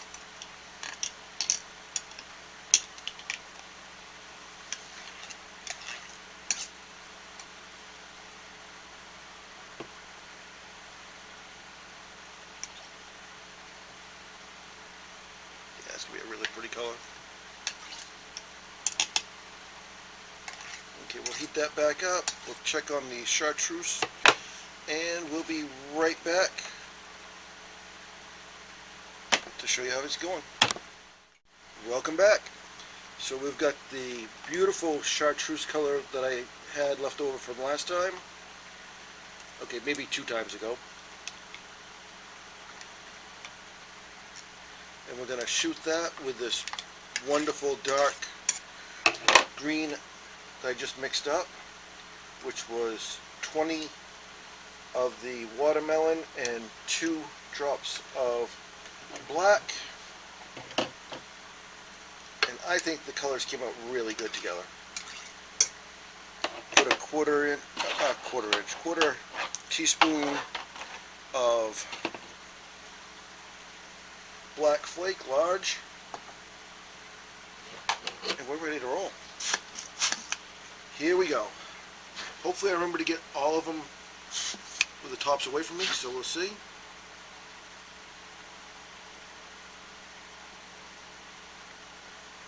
Full draw. Ooh, air bubble. There we go. Get that down in there. Come on. Get down in there. There you go. Shoot. Hold. Top off. Shoot. Hold. Go back to top off.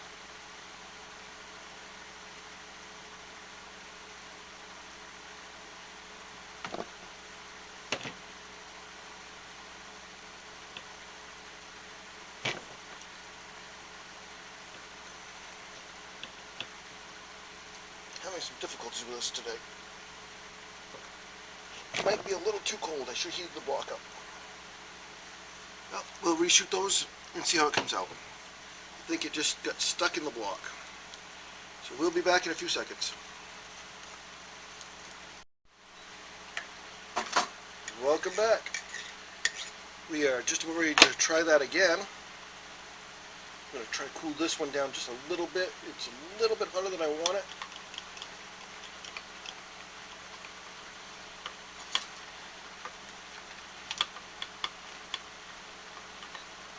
There we go. Whoop, sorry, I kicked the bucket. Here we go.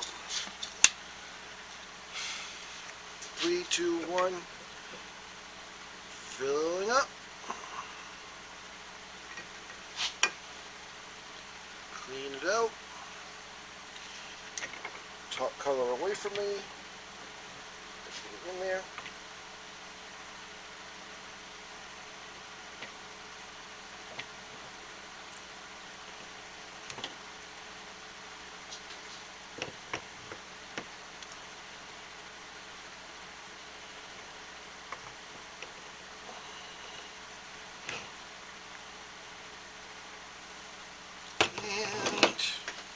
Make sure I get them lined up the right colors over the right ones.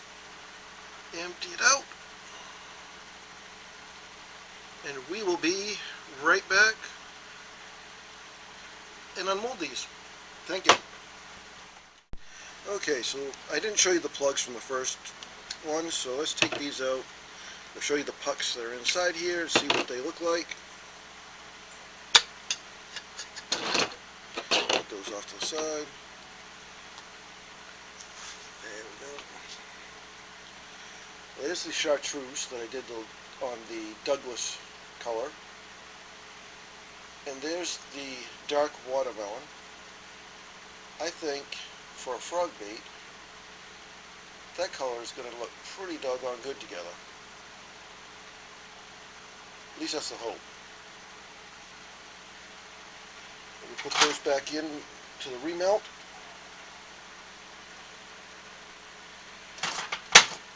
And we'll take a quick look at the mixing block. That's empty on that side, because they're on this side.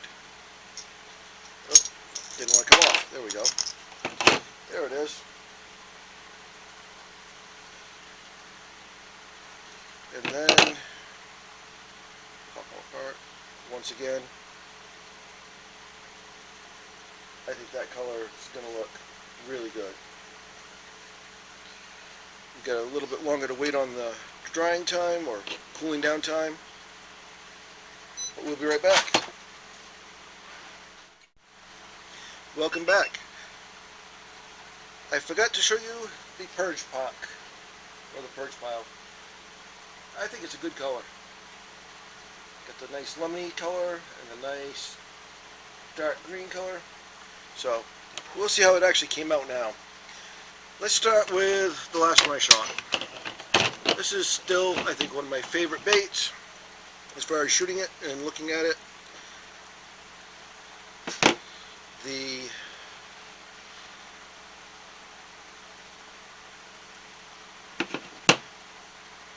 Oh, those colors are beautiful. Oh, if that doesn't catch a fish, I don't know what will. But those colors together, doggone good. That's the baby hog, baby brush hog. That coming through the water, I think will catch a fish. We'll put that one in the water bath. And we'll go to these little ones. These little guys, just something I did for fun. Hoping they'll look like little mini frogs coming across. We'll see.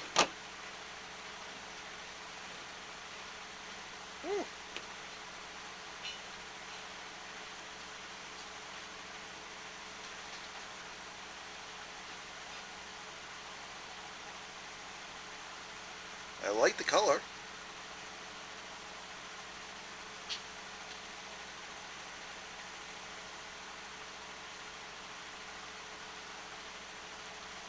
Top and bellies. We'll throw those in the water. And now for the different frogs I have. Oh, no. We got another special appearance. We got the little lizard.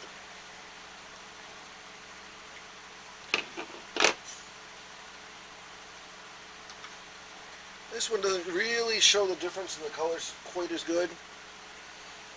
You can kind of see the dark in the light, but it's a lot fainter because he's so thin. But he's an awful pretty looking little bait. Now we'll check the frogs out, see how those came out. Before I knock any of these breakable molds on the floor. And that is probably the biggest drawback with the stone molds is, yeah, you don't want to drop these and break them. The big plus is they cost a lot less than the aluminum molds. So pluses and minuses there. Ooh, there's some frogs. They're hopping right off the mold.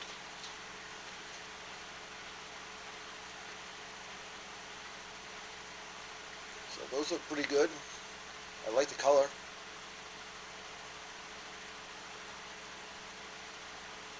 Got a little flashing on them. That one in particular's got a lot, but these two came out almost perfect. So I'll have to trim up two of them, and two came out almost completely perfect. Excellent. Pop those right in the water.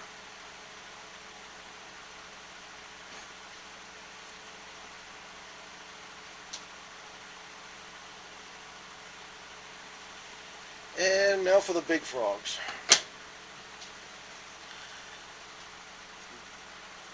These are the ones I'm probably the most excited about seeing, if they'll actually open. Oh wow. I think I nailed it on this one.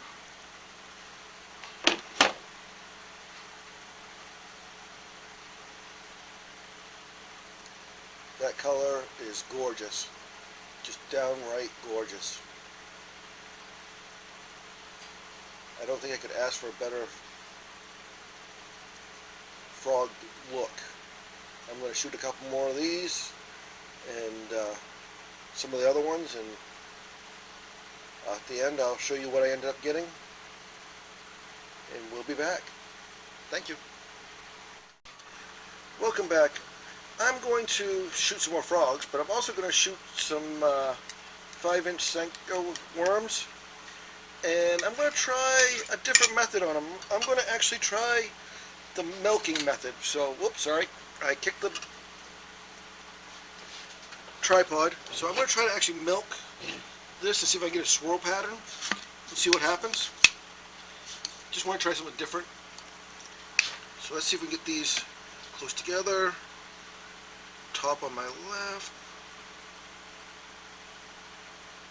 Fill that right up. Bring it out. Get the bubbles out. Okay. Forgot to put this on here. So we get the purge pile. Got it on backwards. And I dropped it because I'm rushing. Well, it's going to be what it's going to be. So, let's see if I can get this to do this. Grab a hold of it. Purge pile. And now it doesn't want to go on. Of course it doesn't. Okay, here we go. Shoot. Hold. Top off. Shoot. Hold. Top off.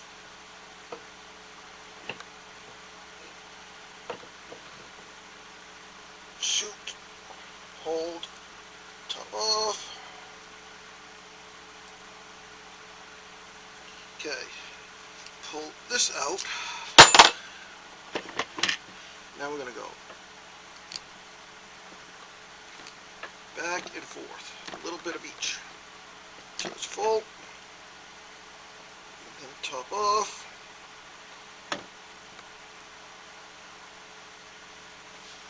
And we'll see how that comes out.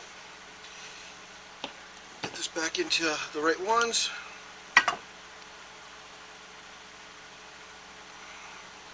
And that'll cool down really quickly. So hopefully those worms actually shot. But we'll be right back. Sorry about all the discombobulation. I just want to try something different.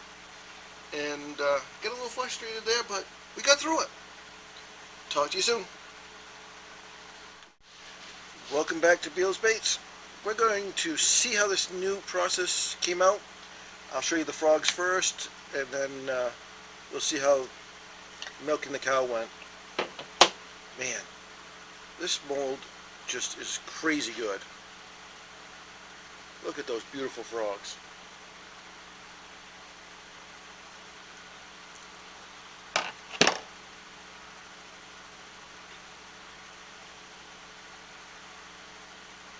And the color is gorgeous. Couldn't be more happy. Those ought to catch some nice bass.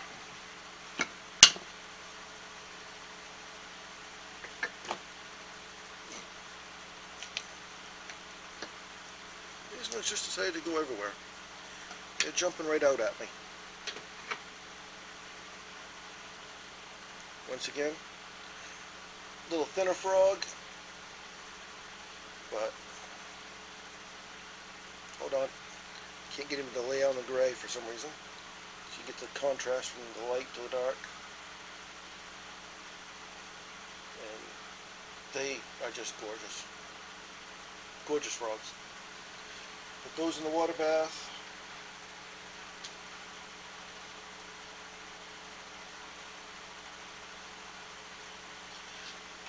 The baby brush hog still has to be one of my favorite looking creature baits. I can just see this thing coming out of the bushes and brush piles and getting destroyed by bass. And that coming across the bottom, or even across the top of some lily pads.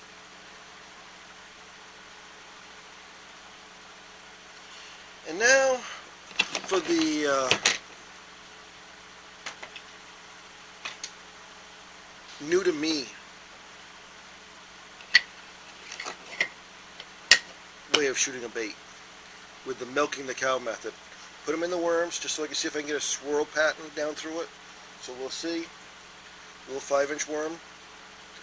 I haven't opened these, so this is to you first. Which side's it going to be? Come on. Let go.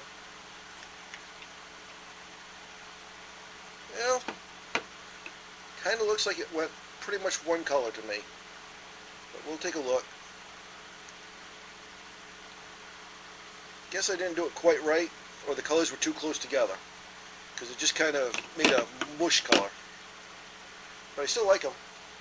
Color-wise, they're pretty. So,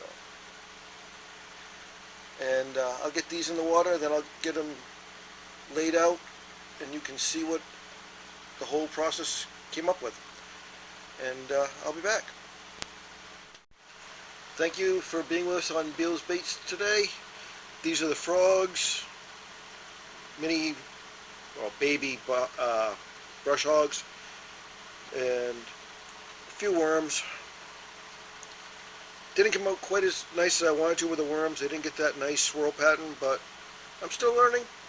I'm not giving up on that method. I'm going to try it again with two darker and a light color, so that I can see what it's actually doing more. But once again, thank you for joining us, and have a wonderful day. Welcome back to Beal's Baits. I'm Troy Beal, and today we are going to be trying some Hobby Lobby products. I've got this beautiful Pearl X Duo green yellow.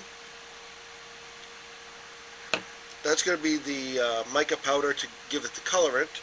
And then I've got a nice little orange mixed size glitter and a black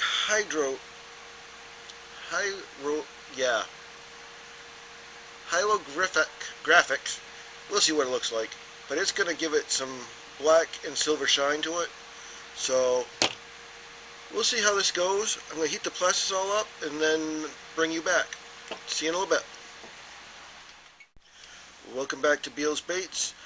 So we're going to be shooting plastics with the Purcell Pro from Lureworks. It's the 4765 medium hard. Like this product with all the other ones I have, I am not sponsored by anybody. This is all just what I prefer or what I've picked up along the way. So we got our plastic up to temperature. It's at about 375 right now. We're going to start with this beautiful little green-yellow color. It's kind of pretty looking. And give it a second, we forgot to put the light on. There we go, there's some bright light. So now let's see how that looks. That look a little better to you? And there's the label. Now this is a mica powder, so I'm going to try to start off slow and add a little bit at a time and see how it comes out. I don't want to go too much too quick. So let's go with a smidge, which is a 32nd. And we'll keep it a little bit rounded, not too much. And I don't know if you can see.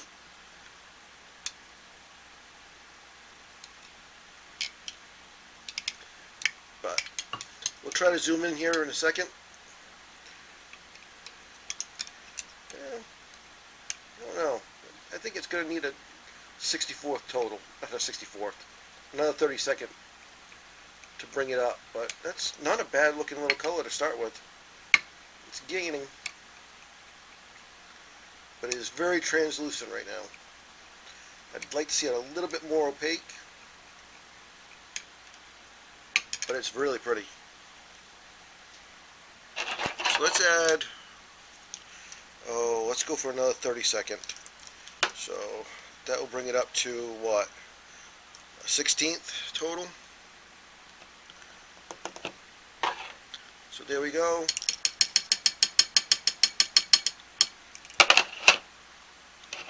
Oh my. Apparently I got some on the table. We will scoop that up if I can.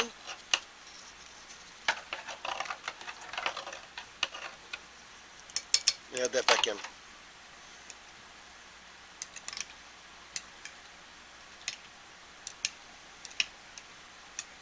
Not sure if you can see it mixing in.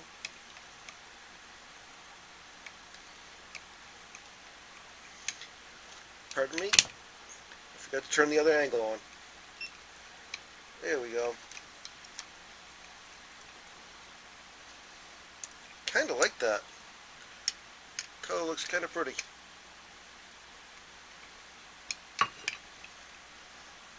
Let's see what it looks like just laying out here.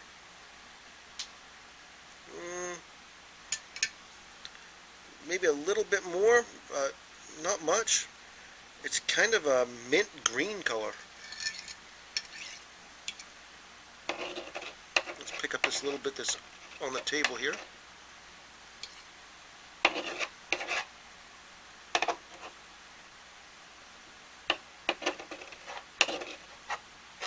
That I spilled. It's not expensive stuff, but it's not cheap either.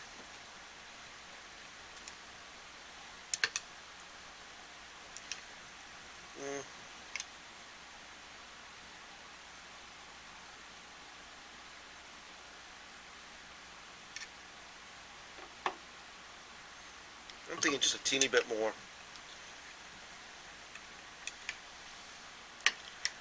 Not totally sold on that being dark enough yet.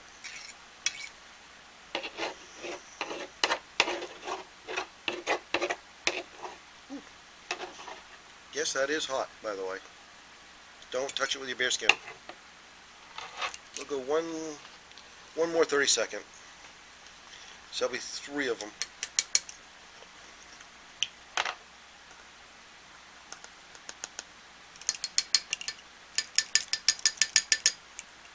There. And whatever that is, that's what we're going to go with tonight, because I don't want to go over dark.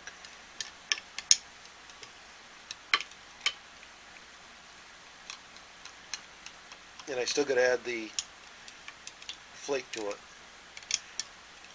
That's probably going to darken it up. Those holographics are kind of a dark color, so. And I do want those to be shining through.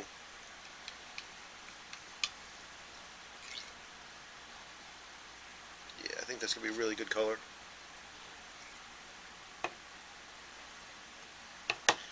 Looks kind of pretty.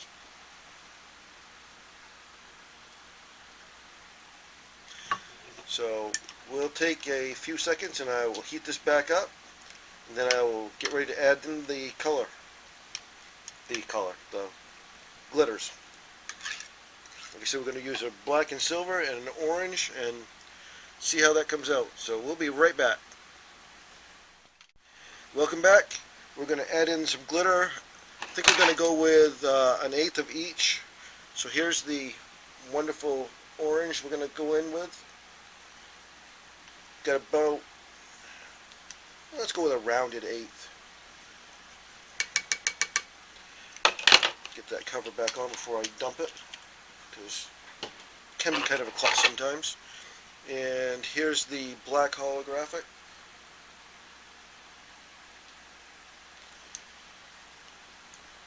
And we'll go with another rounded 1/8 on that one. Again, get that cover back on and put it out of the way. So that's what we're looking at right now. So let's get this mixed up and see how it looks.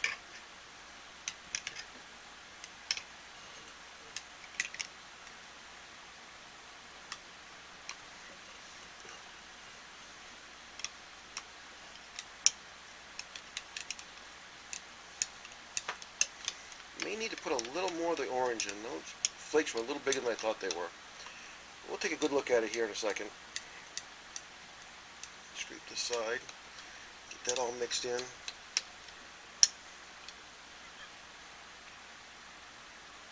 Ooh, that's kind of pretty actually.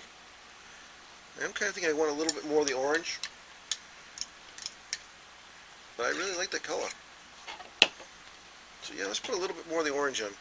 Let's go with another 1/8, so a total of 1/4.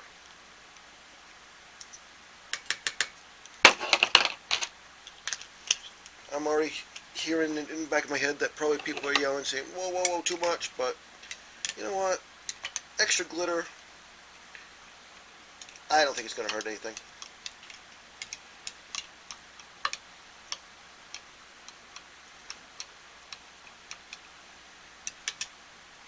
take a look. What do you think?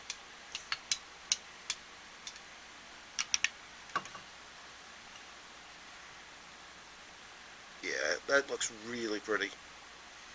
We're ready to shoot this thing. I got a bunch of different bait molds set up. They're going to be kind of a surprise to you folks because I'm not telling you what I'm shooting until I demold them. So let's see what we got. 1, 2. Here we go.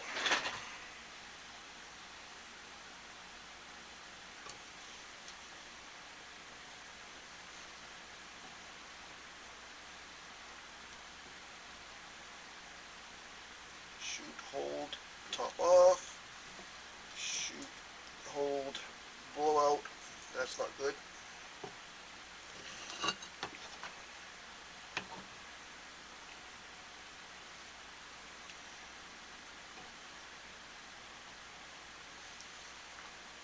Okay, there's that one.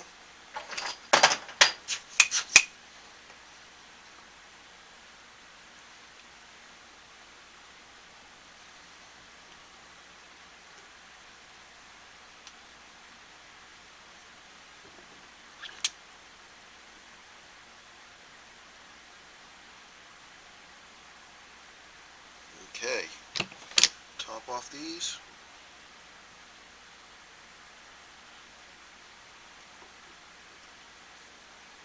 I think that one probably has air in it and will have to be reshot, but that's okay. It happens. Okay, we'll let these cool off and then we'll be back. See you in a little bit. Welcome back. We're gonna demold these and see how they came out. I'm a little concerned on one. I'm pretty sure I flashed it pretty bad. It was a little hot and I put a little too much pressure on it. But it's a learning experience, so we'll see how it goes. Worst case, I have to remelt them and do them again. So let's get started on this one. Here we go. Some nice little worms. Yeah, got a little flashing on that one, not bad. Kind of like the color though. You can trim that up in a second. But I mean, color-wise, minus that flashing right there,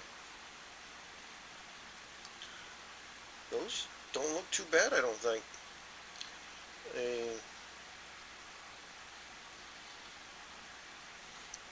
I do have a little flashing on the side of it, but trim that up with some scissors, and I think those are going to be pretty.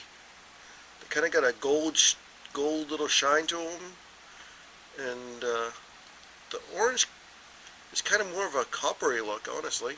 So I'm just going to pop those off and toss them in the water bath. Put this little piece off to the side to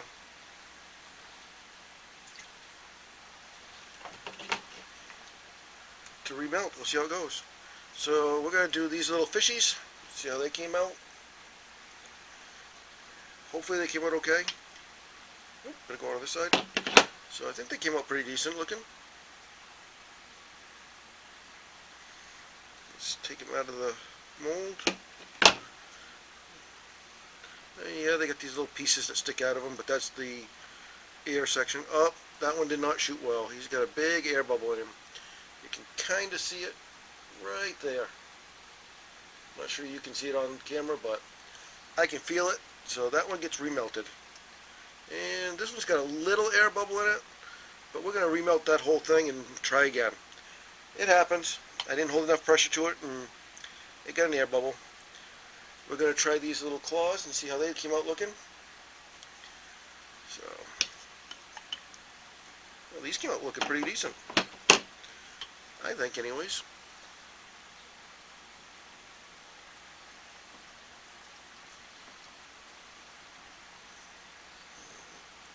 Let's see how they look up close and personal.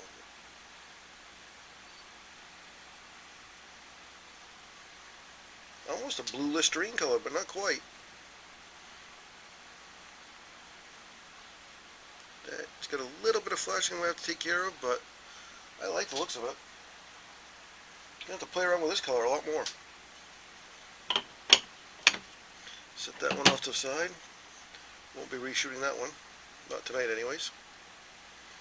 This is the one I think flashed everywhere, because it's got plastic coming out of all the sides.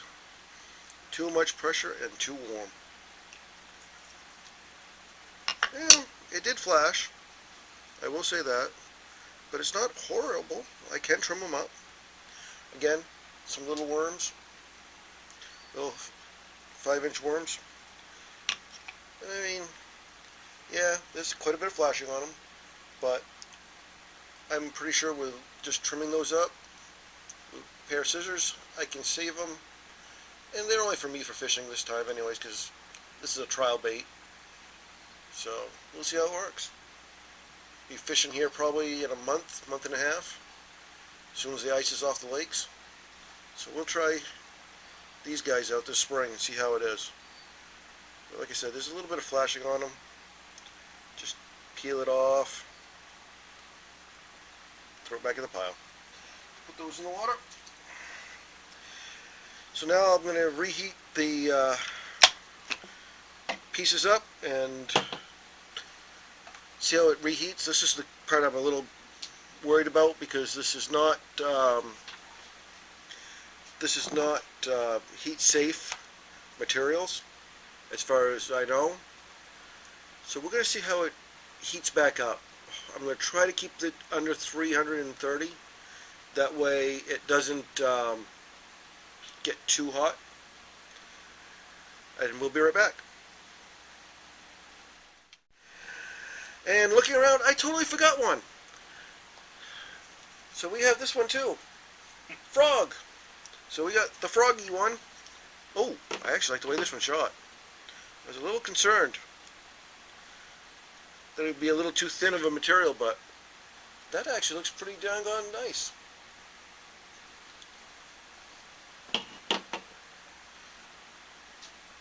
There we go. Looks pretty cool. So now I'm going to put these guys in the water, and then I will reheat all this stuff and see how that turns out. Fingers crossed that the flakes heat up pretty well and don't cause any issues. Worst case is I end up having to throw the plastic out and learn that I can't reheat these glitters. But we'll see how it goes. Be right back. Welcome back. We've got it reheated. It reheated up fine, as you can see. I did go slowly and heat it up at very small increments of like 30 seconds at a time till it got to temperature. We're going to shoot this again and see how it goes.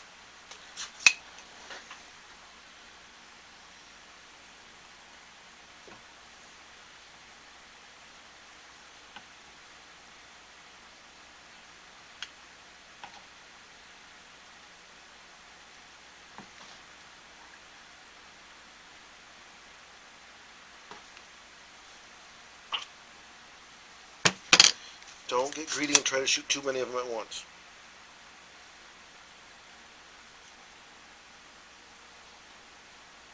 Make sure you burp it out real well.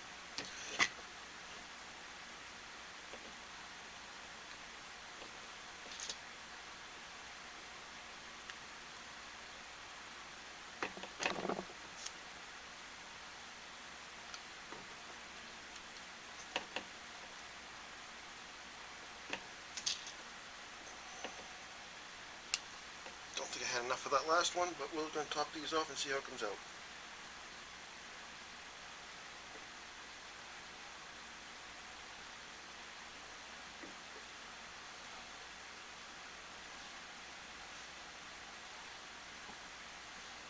And that is all she wrote.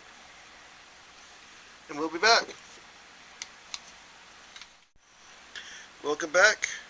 Here's the little plug from the injector. Kind of a pretty looking color. So now we've got these to take apart and see how they came out. Let's start with this one and see what happened. Well, we got a half shoot. I was pretty sure I was running out of pus saw on that last one, but oh well. And may have to reshoot him completely, because I don't know if you can see it, but there's a little hole right through his head. But I do like the color, so we definitely will probably reshoot him. So we'll try that one more time. And let's try this one. Come on, let go. Ooh, these came out kind of nice.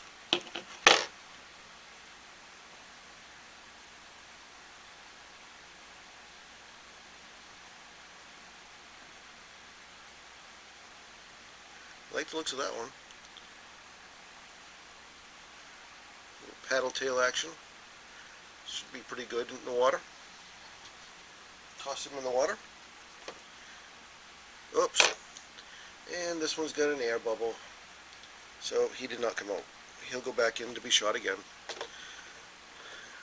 Like I said, still learning. Now let's try this one. Ooh.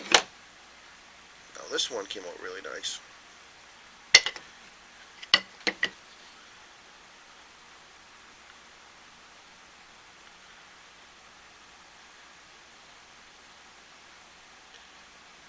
That's the baby brush hog. And I love the way that glitters. Man.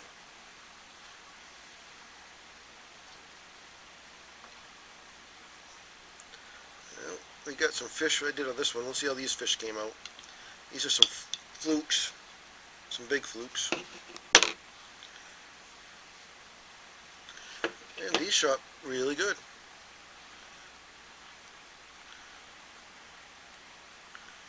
And no air bubbles in those at all. Nice. So we got these beautiful ones.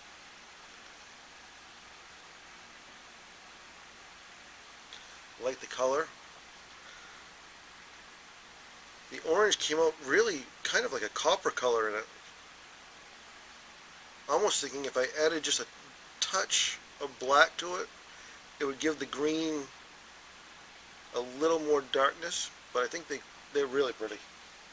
Those are good in the water.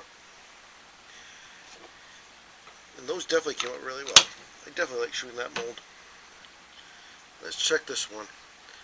These are the 4-inch paddle tails. These are the ones that had the air bubble in them last time. And they shot perfect.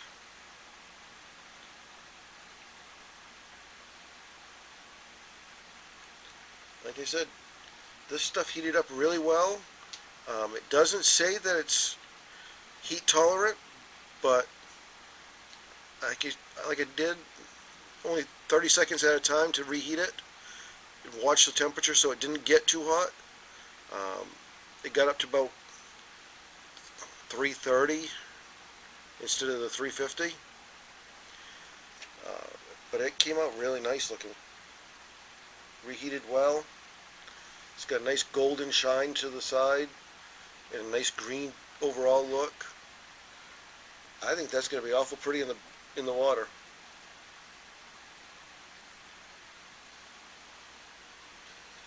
So we're going to heat up this last little bit that I've got. Pick maybe 2 more to do, and then I'll lay them all out on the drying rack and show you how they came out. We'll be back in a bit. Thank you. Welcome back to Beal's Baits. Ended up getting 21 baits out of a cup of plastic.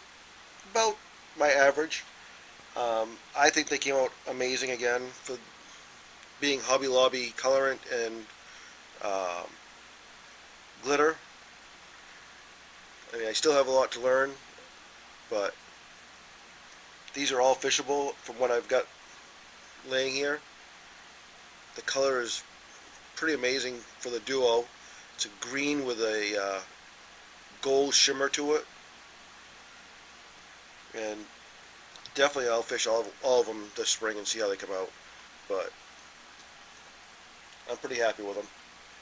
Thanks again for joining me, and we'll be back again in another week with another episode. Have a great time until then. Welcome back to Beal's Baits. I'm going to be shooting some hot honey baits today. So we're going to be using the Barlow's Sweet Honey, a Lure Works Scarlet Red, and then for the glitters we're going to be using the Hobby Lobby Orange, some Golden Grub Small Red, some Golden Grub Large Black, a little bit of the Hobby Lobby Red, kind of a medium large, and then a teeny bit of the Pearlescence iridescent green, just to give the baits kind of that green shine of a crawdad bait. So bear with me and let's see how this comes out. And we're back with the plastic, I think up to temperature. Let's take a check. Oh yeah, 375.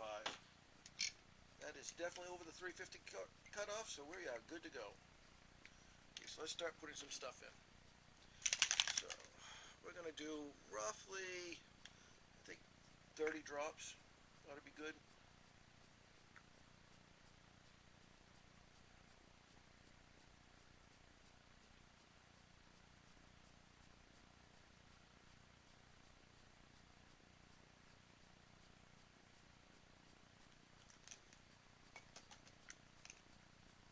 That is the 30 drops of the Sweet Honey from Barlow's.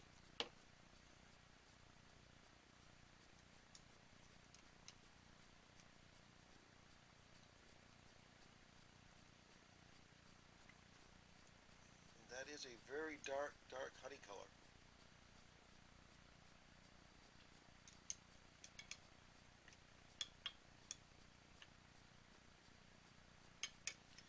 And we're going to put just a couple drops of the Scarlet Red. I think like 4.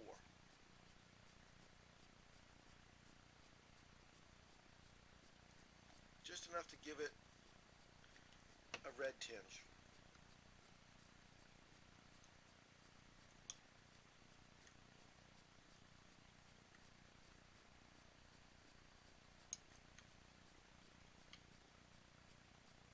I think that will do it. Oh yeah, that did it. Okay, so let's start adding some glitter in here. Oh, we're not going to be too shy with this one because it's a fairly large. So let's go with,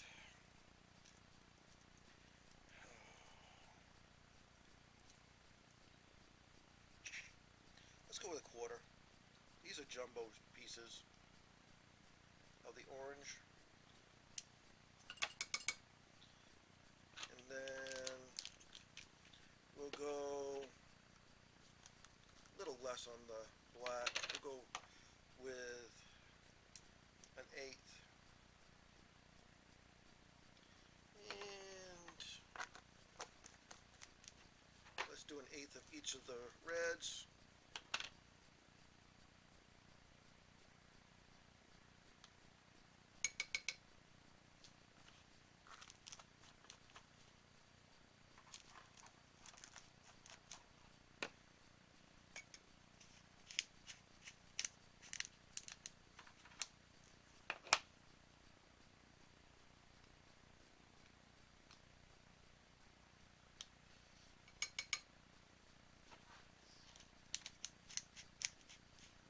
Can you do me a favor? Let her know. And I almost forgot to put the iridescent green in. So let's do a 1/16 of the iridescent green. Just enough to give it some nice, pretty green look to it.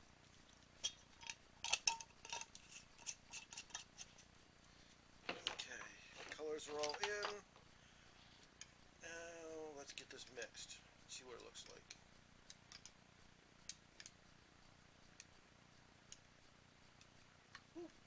a little.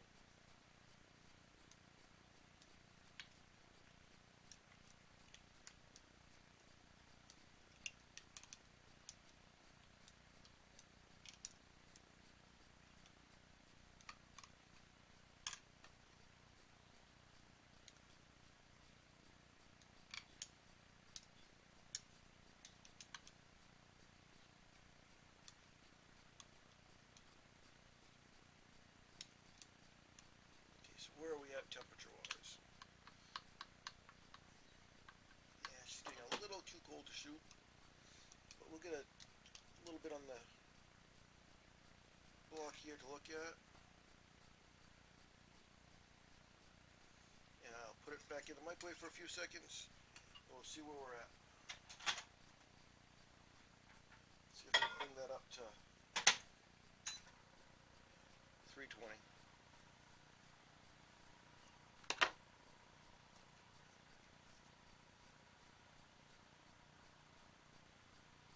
I think that looks kind of pretty.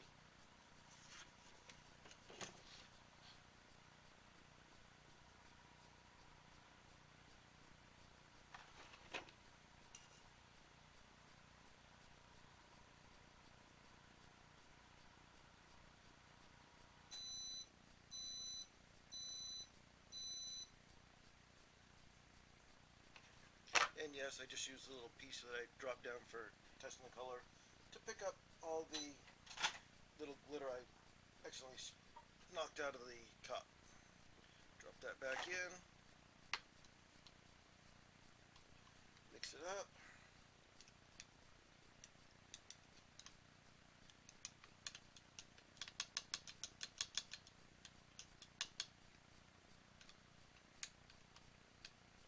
Make sure it's all suspended in the plastics. 333. I kind of think that color looks really nice. Not sure you can see the green on the top of it, but we'll shoot some colors, shoot some molds, and see how it comes out. Here we go.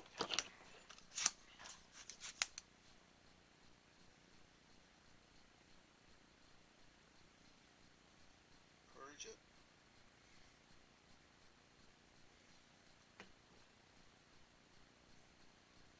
Ooh, too much pressure.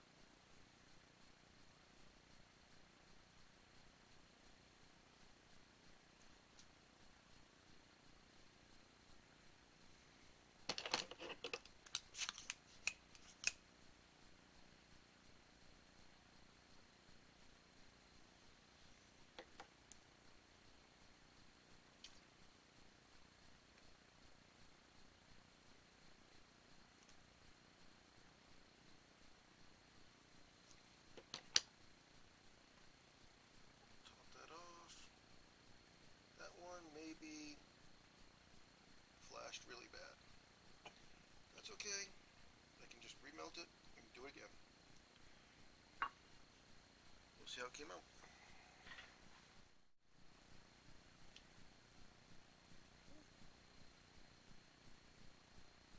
Oh, looks pretty good.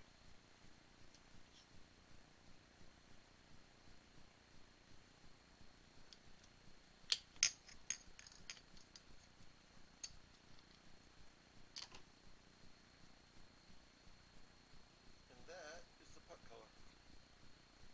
I think it's kind of pretty. Peel this back down into it.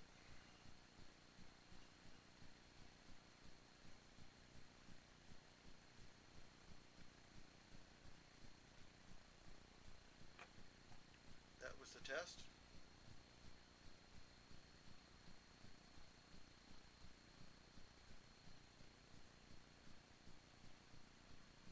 Can't get that to focus today for some reason.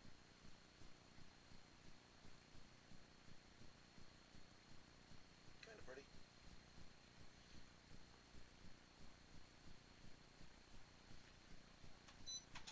Put that back in the microwave while we wait for everything to cool off.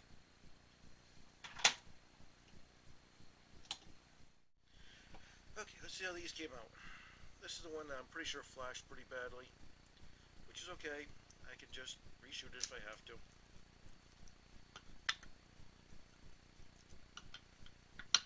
Yeah, actually that one came out really good.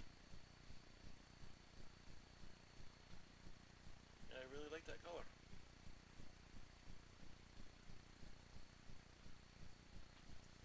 So that one's definitely a keeper. This one, yeah, that one flashed real bad. Yeah, I'm just going to throw that one back in. We'll heat him back up and shoot that again.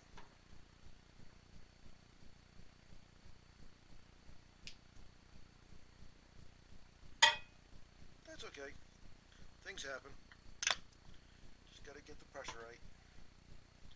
This one looks a lot better. Of course, it's being more difficult to open, but hey.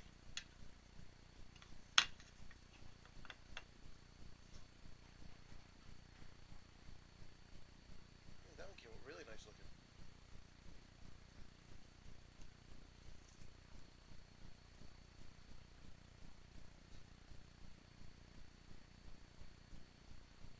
Very happy with that color. Those guys go right in the... Welcome back. We had a little technical difficulty, but we're back.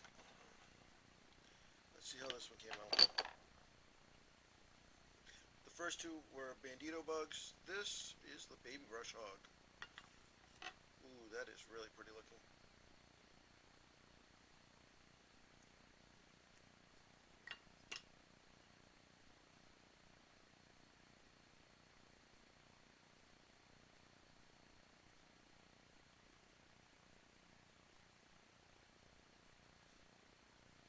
Definitely gotta keep shooting some of these.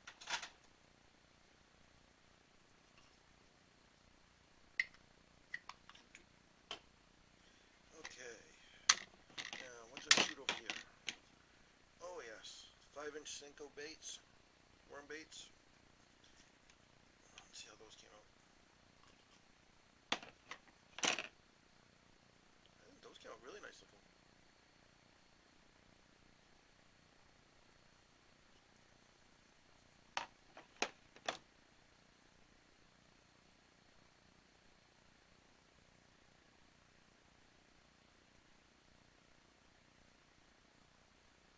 Those right in the water bath.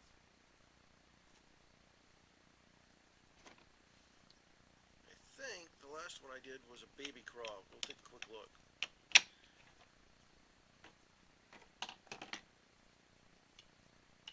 Yep, the baby craw.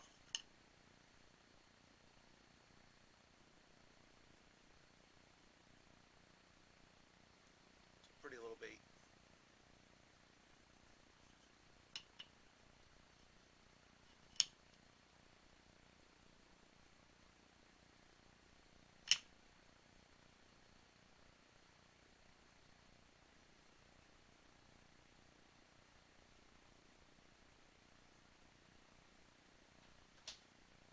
Okay, now to get everything reset, heat it back up, and we'll go again. Close that. Pop this back together. Pop this back together.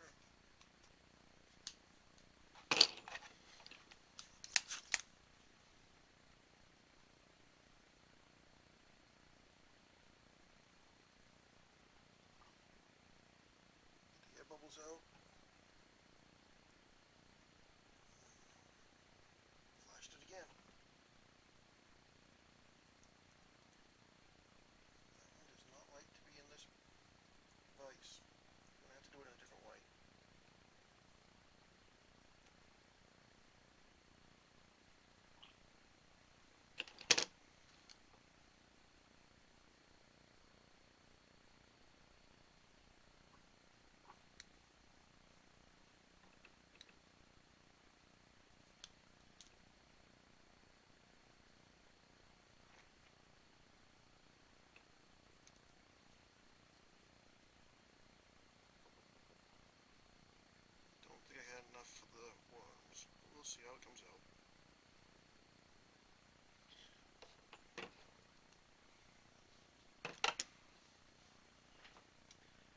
gonna have to reshoot that one again.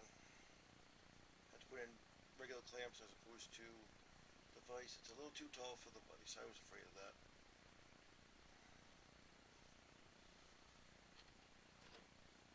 Live and learn.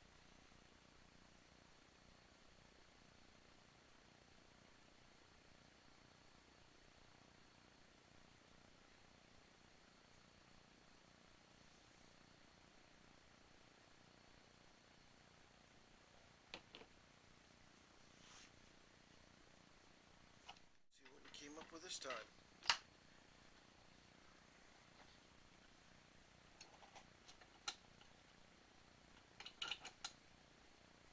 And I'm gonna guess this one flashed again horribly. But we'll see.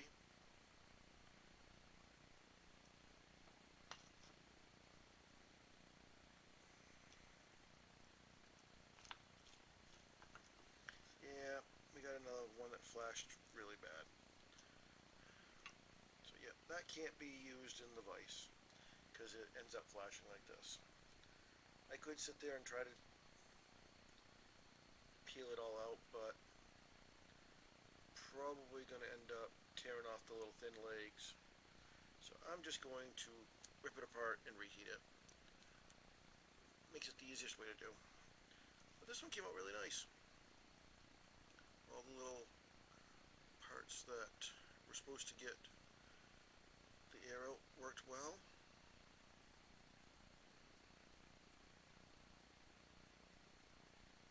They just pop right off like that. And that looks perfect. Another beautiful bandito bug. Hop him in the water. I will have to remember I cannot use the bandito bugs in the vise. They have to go in regular clamps. I guess this one has air in it because it looks like it sucked down at the end. And I didn't see it. But we'll check it.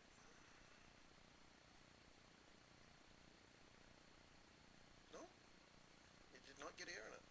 I'm very impressed.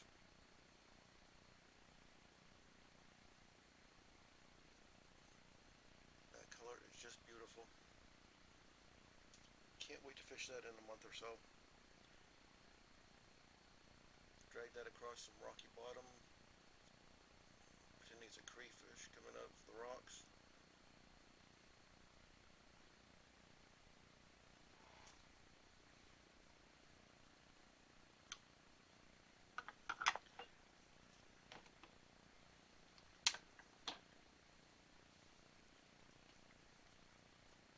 And of course, my favorite creature bait, the brush hog. The baby brush hog is just beautiful.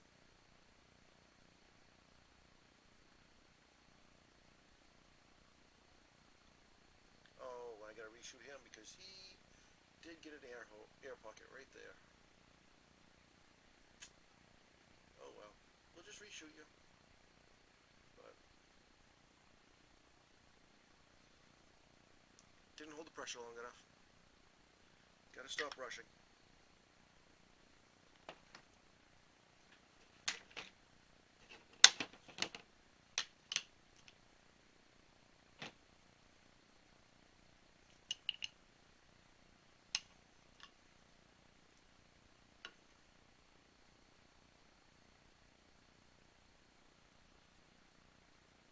Oh, those baby crawdads.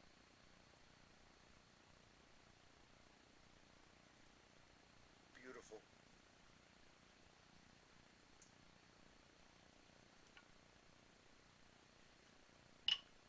And I'm pretty sure the Senko worms have air in them, but oh, they didn't even shoot. I thought I rushed it and tried to get too much out of it.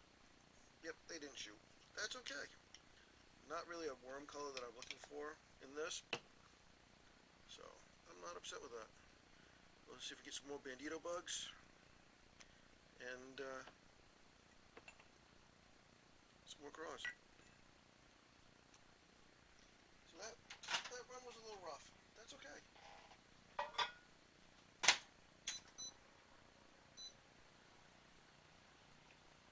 Still a beautiful color.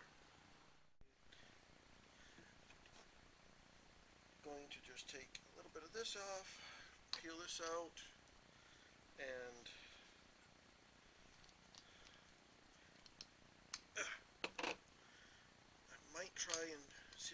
enough to shoot that brush hog with what's in here. If I can heat it back up. And now I'm going to wait. I'm just going to take these apart first, get those little pieces off, and then we'll shoot the brush hog with little bits left. I'd rather be safe than sorry. I don't want to burn it up.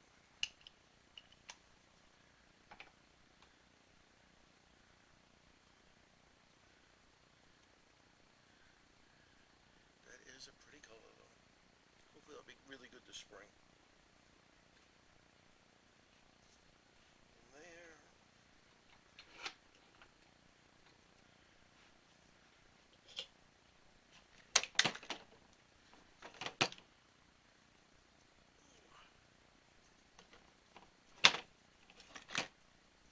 Come on. Uh-oh. Hmm.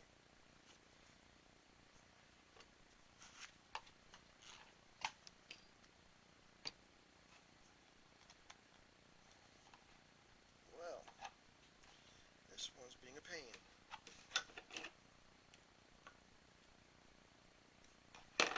Does not want to open. There it goes.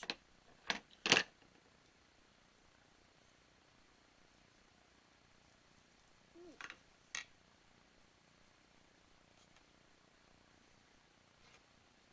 Take all those little extras off.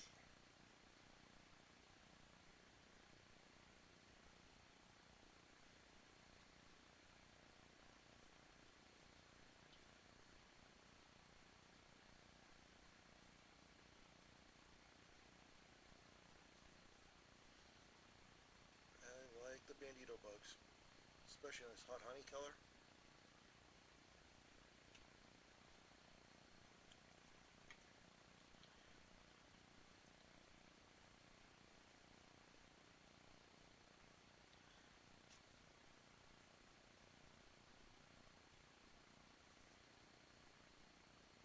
Pretty nice looking bait.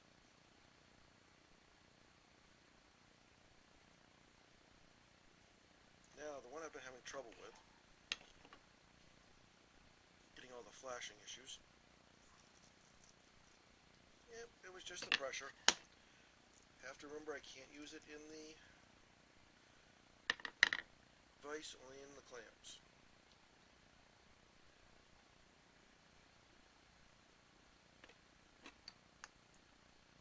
It shot with no issues.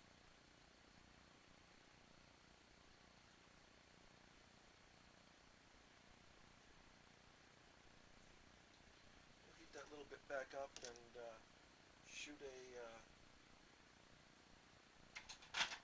another round of the brush hog and call it quits for the night.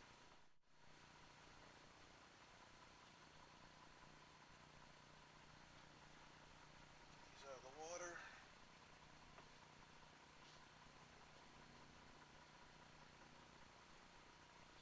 On the drying rack.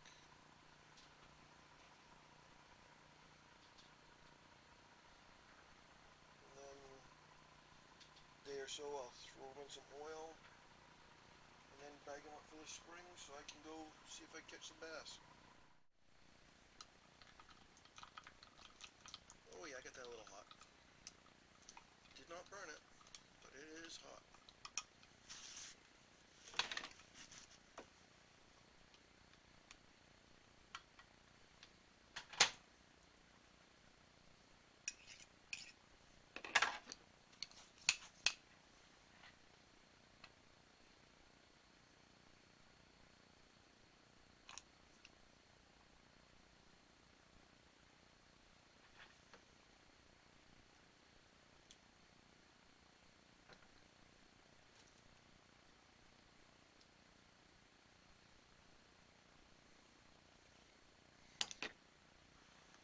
And that will be the end.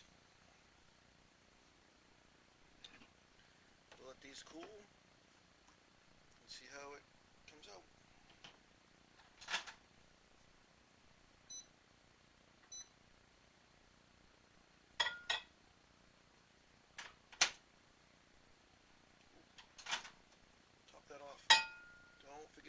off your baits.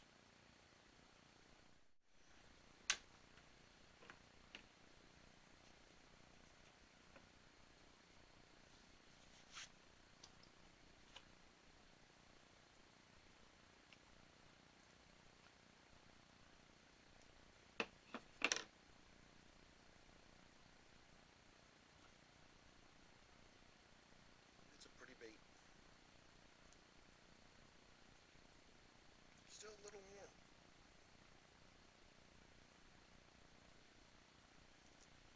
Right in the plastic. Right in the water bath. There we go.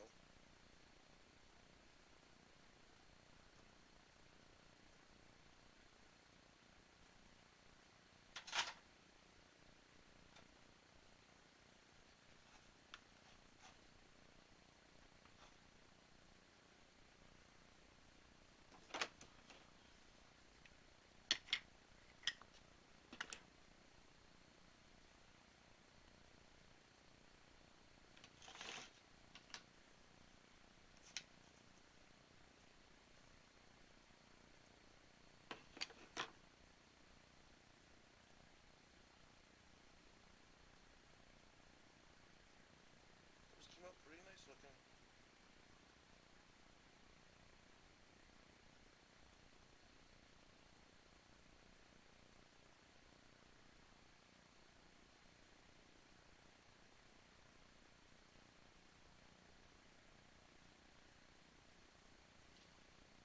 Thank you for being with me on Beals Baits. Until next episode, I'm Troy Beal saying have a good night. Welcome back to Beals Baits. I'm Troy Beal. Today I'm going to be using some amazing gear that my really good friend let me borrow of his. It's Angling AI gear. This is an insulated injector and a couple of their baits. I'm not going to tell you what they are. You'll see them when I display them at the end, or actually after I shoot the first round. So bear with me, and we're going to be using some remelts just to have some fun. Let's see how it goes.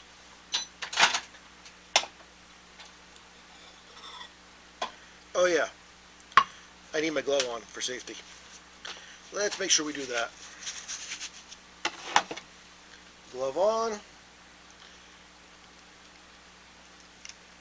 This is almost hot enough. See, that's a little bit thick still. Not running quite as smoothly as I want it to.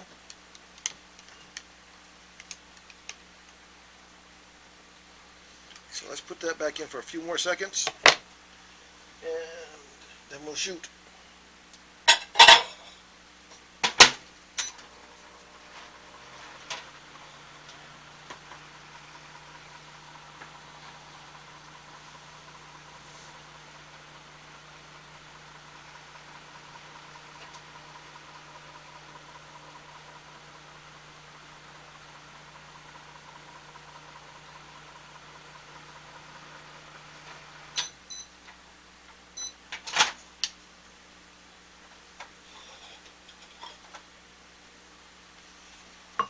And this is a bunch of remelts that my friend gave me. So I'm not even sure what plastic it was that's in this. I'm guessing that it's dead on plastic, but I don't know which type. So we will see how it shoots. 345. That should be perfect. So here we go.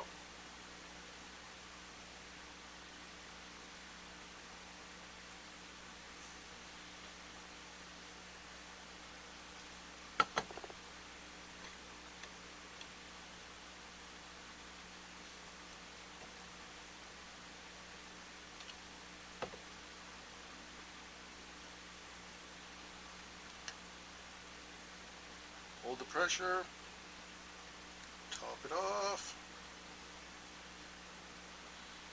top it off,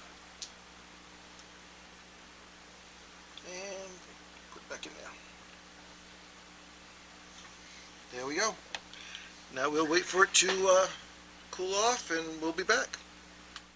We're back, and I'm going to take these apart as the second color warms up. So we'll start with this one first.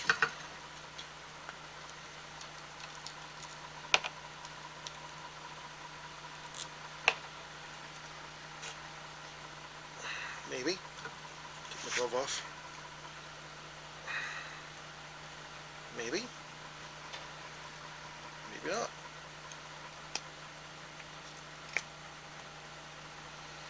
There it goes. So let's see what we got on this one. We got some nice green lizards.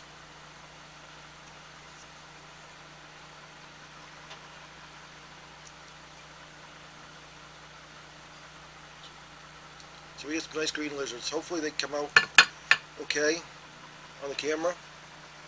I'm guessing that the first one I put up there was very, very bright reflection of the light. But those are the lizards. They're a much larger lizard than the one I have, so very happy with this. And I love the color. That green color should be awesome this spring. We'll set those on the drying rack.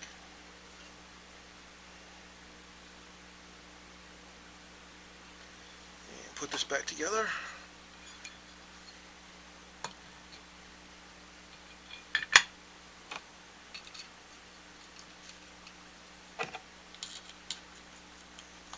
Sure I don't lose any of those little pieces. Okay, so what do we got on this one? Now, this one's a little bit different. This is a worm.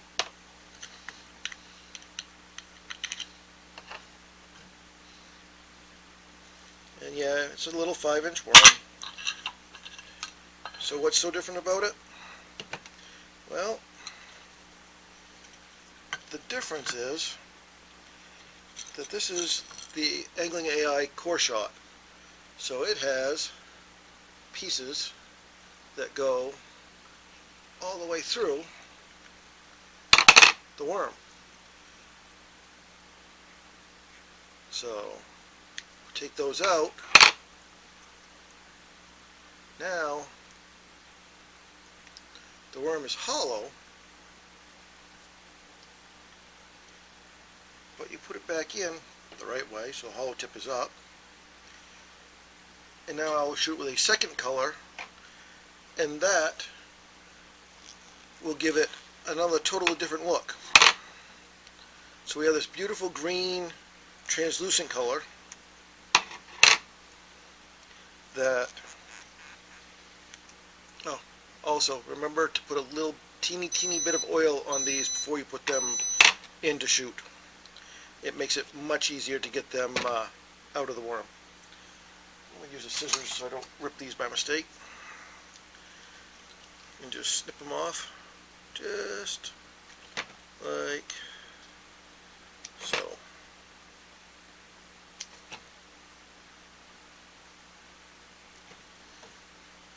I'll go back in to get heated up, as will that. And then these. But that is a pretty color. And they're hollow. So now we'll shoot the other color. I know you can't see the little teeny hole in them, but they are hollow. So now we'll shoot the secondary color, which is kind of a purpley maroon plum color, through the middle of it. And it's going to totally change the look of this. I'm not sure where I'm getting all the little hairs from. Apparently I got some dog hairs or cat hairs on my shirt. So get those off the bait.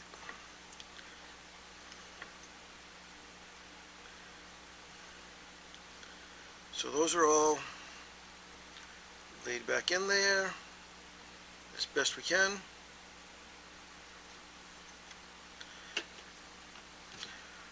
Put the top piece back down onto it, screw it down,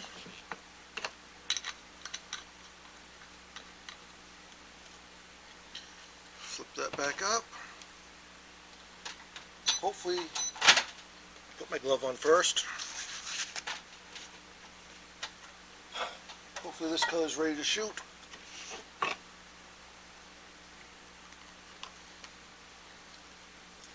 May have to heat it up just a teeny bit more, but we'll shoot the temperature on it and see. Need to be about 340 or 350. Just because you're trying to shoot it down through a very small hole.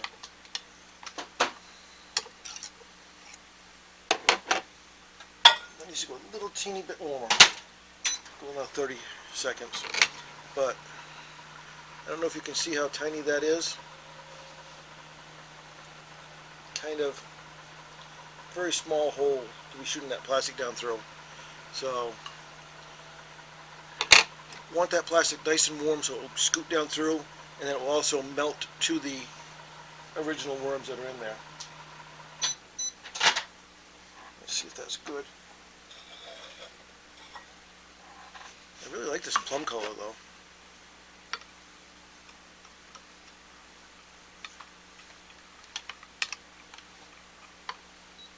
Yeah, 350.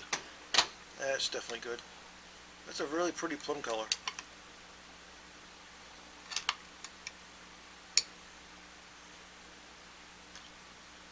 That is definitely not translucent. That is very opaque.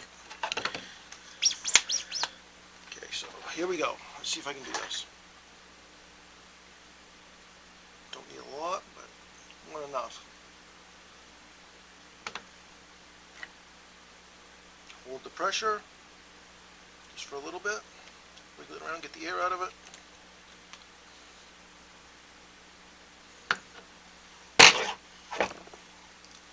Get that piece off it. Top it off. Put that back in. And hurry up and wait. Put that back in the microwave. Keep it warmish. But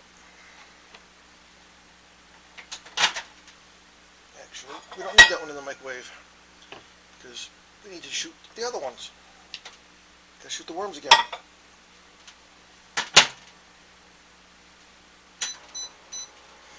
So when this comes out, we will shoot the worms again, and then I will show you a couple other options you can do with the core shot, which is kind of cool.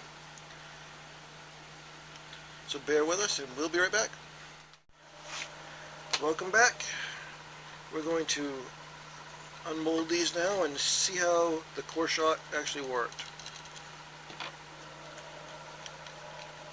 I've only done these under supervision before, so this is my first time alone. So let's see how this came out. Well,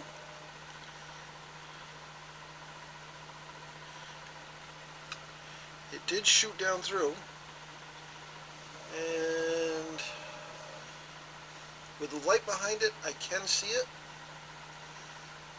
but looking straight at it, it's a little too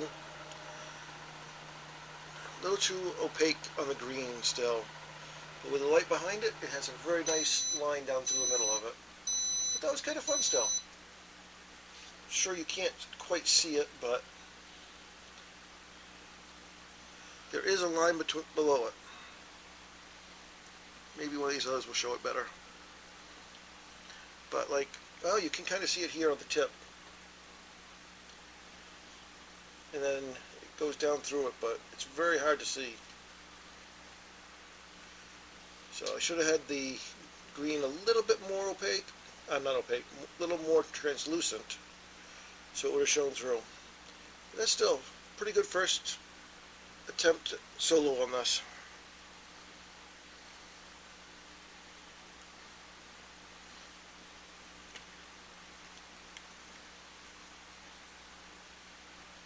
I think they came out pretty cool looking.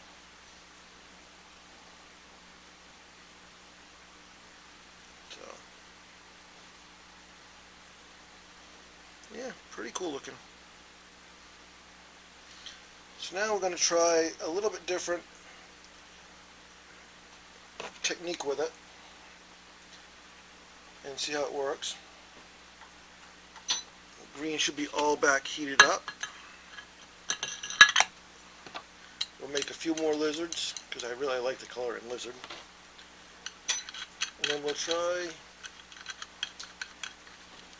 a few more of the worms and see how it works.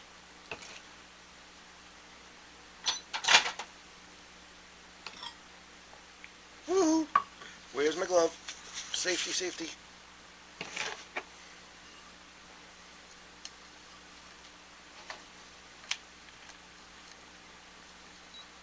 Oh, that's definitely hot.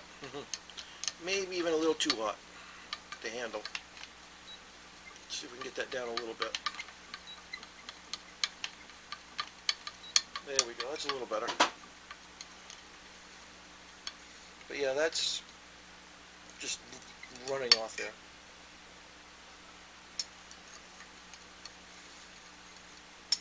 That hot. Yes, I'm a little worried that it's going to suck up a lot. It's going to shrink down a lot. So let's get this cooled down a little bit more. Just a little more.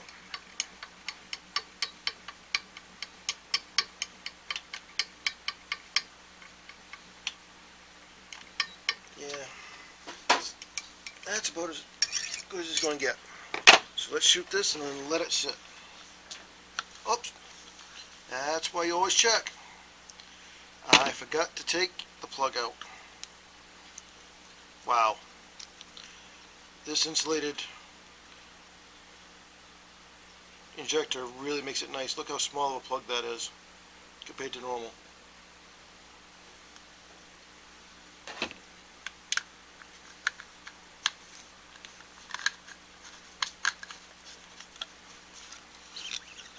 Okay, here we go.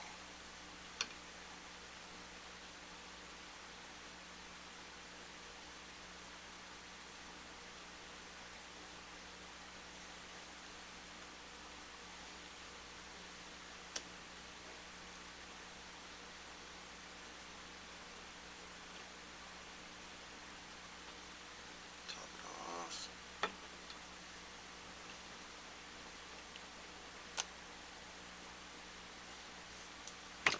Pressure. Top it off. Top it a little more.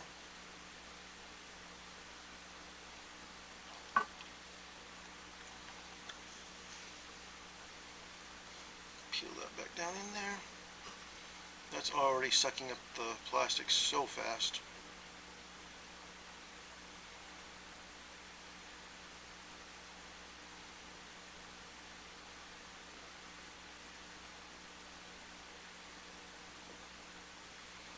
There.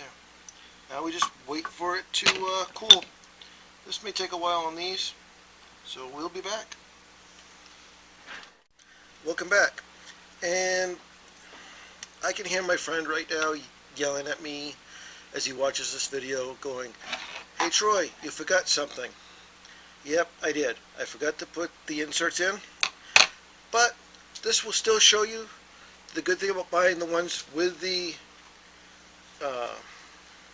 inserts to make core shots is you don't have to use the core shots. You can use them without it and make just plain old stick baits. So basically you get two molds for the price of one. You have your regular stick baits or your core shots.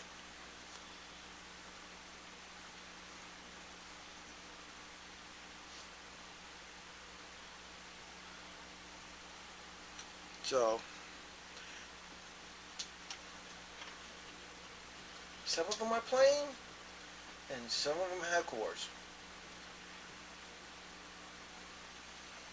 So now I will heat them up again and shoot them one more time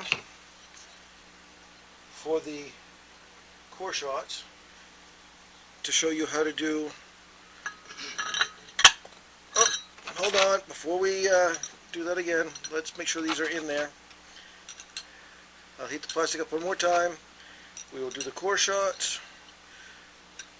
and I will show you how to do them with colored tails that are the same as your core.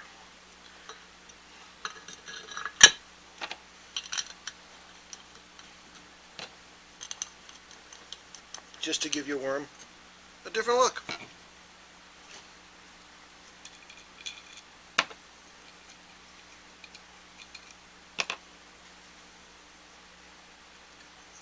But before we do that, let's take this one apart and see what we got in here.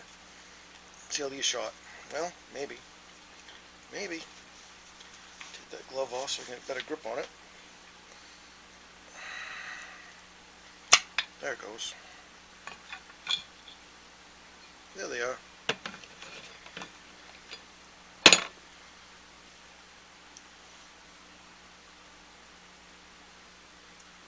They're awful pretty.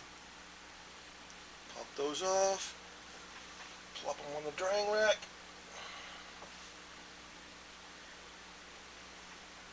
Probably the only really bad thing about this is if this color actually catches a lot of fish, I'm going to be very sad because I have no idea what's in it because I'm using remelts. But that's okay. I can always try to match it at some point. So I'm done with the, I'm 94% sure I'm done with this one. So we'll just set it off to the side here. We're going to remelt the green one more time, and then we'll be back to shoot the molds and show you how to do colored tails on a core shot. Be back in a few minutes. Welcome back. I did have enough to shoot another batch of the lizards, so we'll look at those again, but really want to get these opened and show you how to take them apart and trim them up.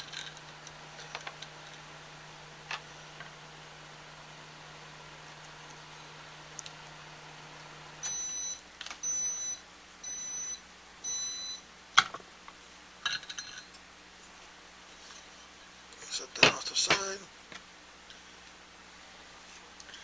Okay. And again, that is a gorgeous color, in my opinion. So, once again, just remove metal inserts.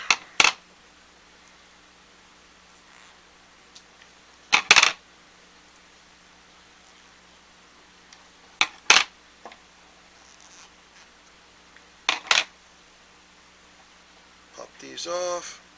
Instead of putting them right back in like this, now we're going to lay in where the head goes, like so. But we're going to take and we're going to trim off the tail just a little bit, about like that, roughly. Get that kind of stretched out there. Take a little bit off the front too. Square up the end.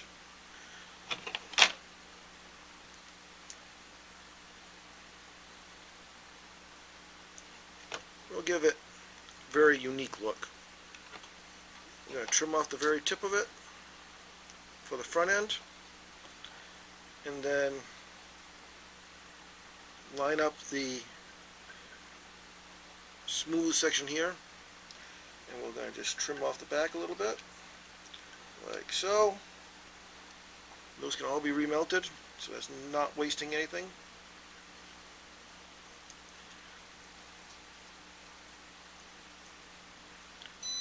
Probably should have let these cool a little bit more, but that's okay. I'm learning.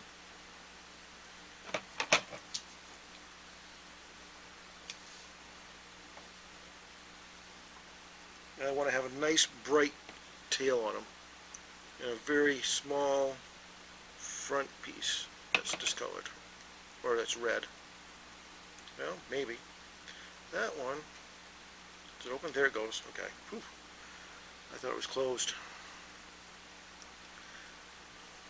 I was very confused as to how it could be closed when it still had a metal rod going all the way through it.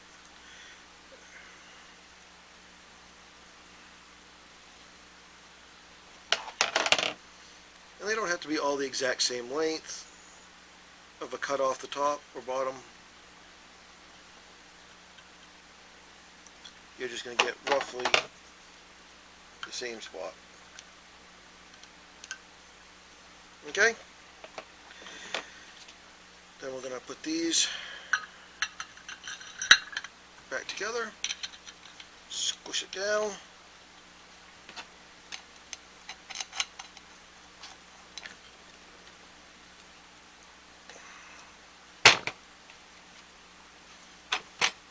Drop this back into the remelt pile.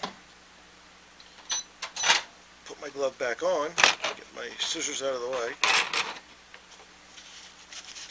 Make sure yep, I got it out of there that time.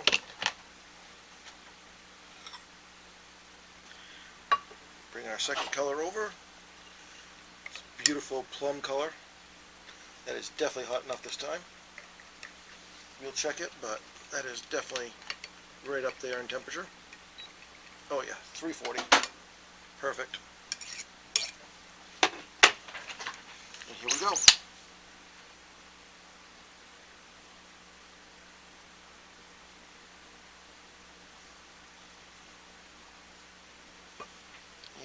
And in. Hold the pressure.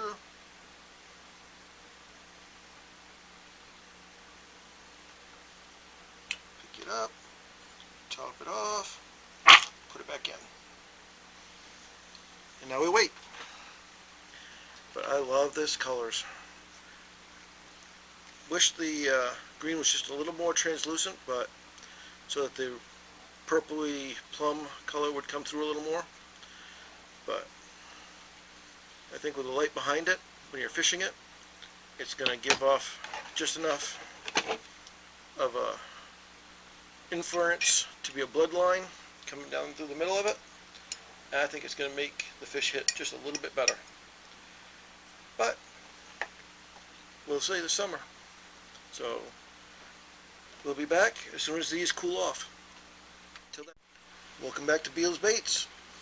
Let's open up the last of the lizards, and then I will show you the final core shots that I did.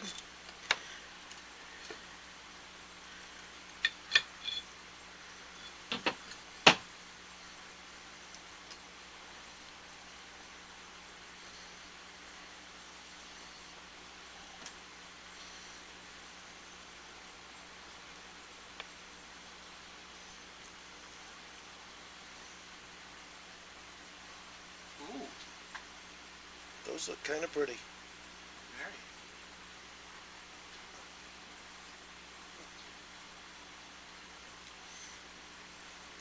This one actually has an air bubble in the head. But yes, those look kind of pretty. One failure out of all of them. Not bad. Out of 9, I got one that's got an air bubble. Not sure you can see it, but I can. So he's going to go in the remelt pile. But we will have 8 wonderful salamanders.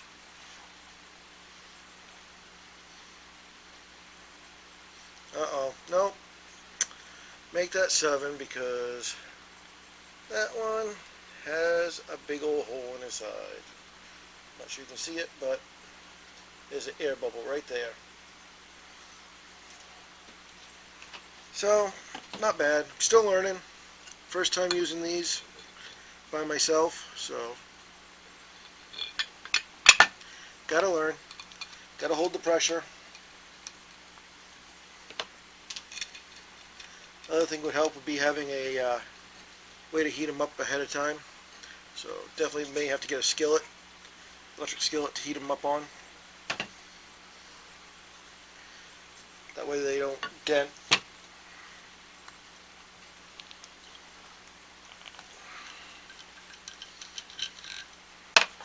Let's see how these came out.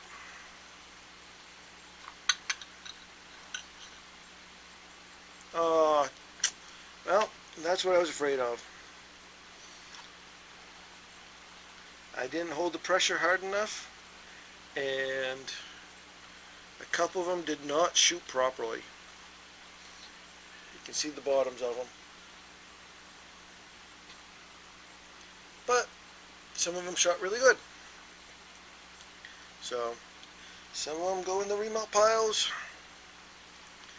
and others shot really good. Got a nice tip down there, and a nice tip up there. So I think that looks pretty doggone good. I wish you could sit behind the light, or in front of the light I mean, and see the bloodline all the way down through. Really pretty. So, yeah, I got 2 fails.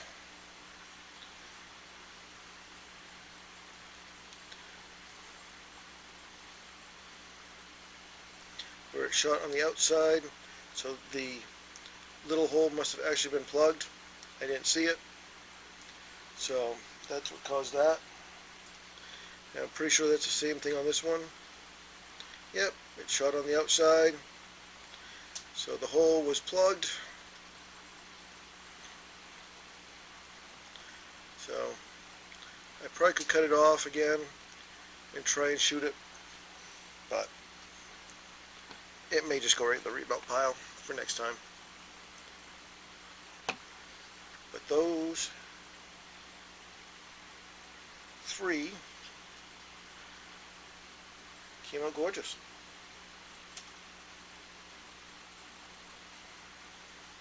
I really like the way they look.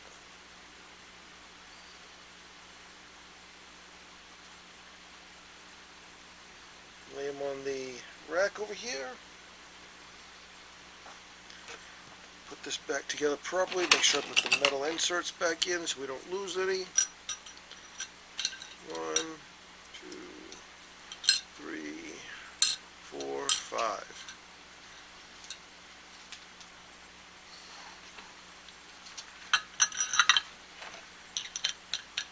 Put those back down.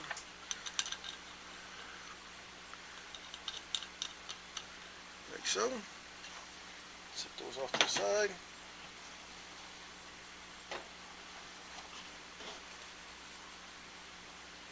And this is what we shot today.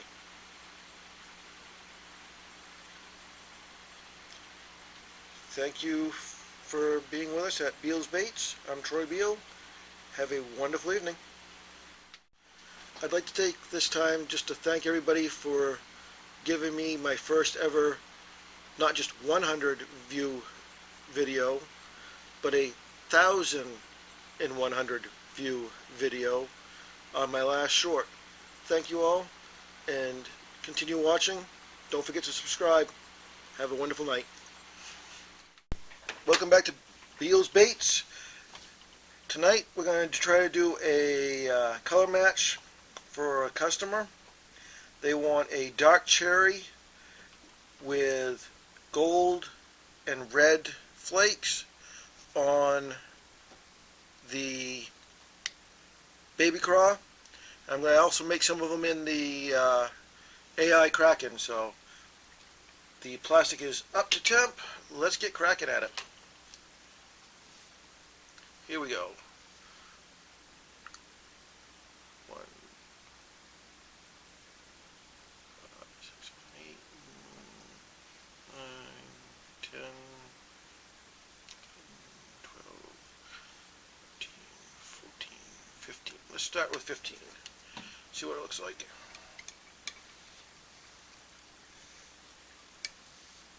That's a sharp red.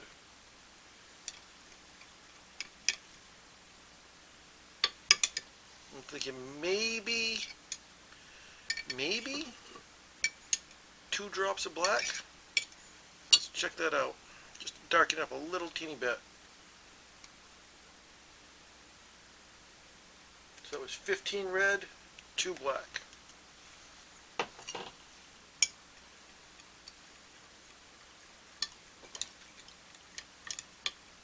think that's perfect.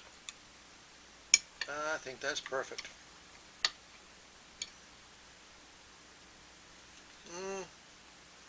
Maybe not quite perfect, but pretty doggone close.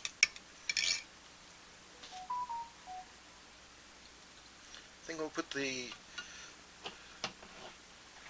colors in and see what it looks like with the glitters in. I'm going to start with the Fireball from Golden Grub. It's a high temp glitter. That's going to give us a nice big quarter teaspoon with a little bit rounded over, not much. It's got the nice yellows and reds in it. Large size flake. Now I'm going to do the gold. Again, Golden Grub. Large golden flakes. We'll do a quarter in that. And then we'll go down to an eighth for the small red. Let's see how it looks.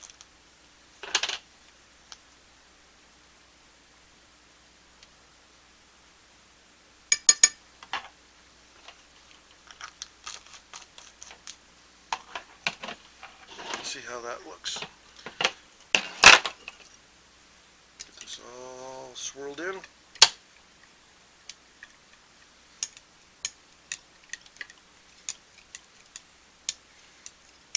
I did have a wonderful friend give me a second microwave, so it makes going to make doing the dual colors a lot better. And they also gave me a hot plate, or a electric griddle I should say, to get the molds and injectors warm to help out a little bit. Man, I think that color's going to be pretty close.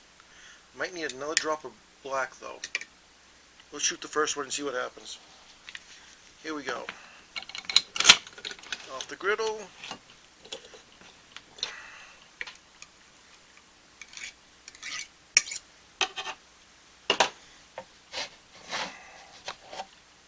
Off the griddle. Grab the injector off the griddle. Come on, walk in there. Come on. Come on. Why are you not wanting to lock in? There you go.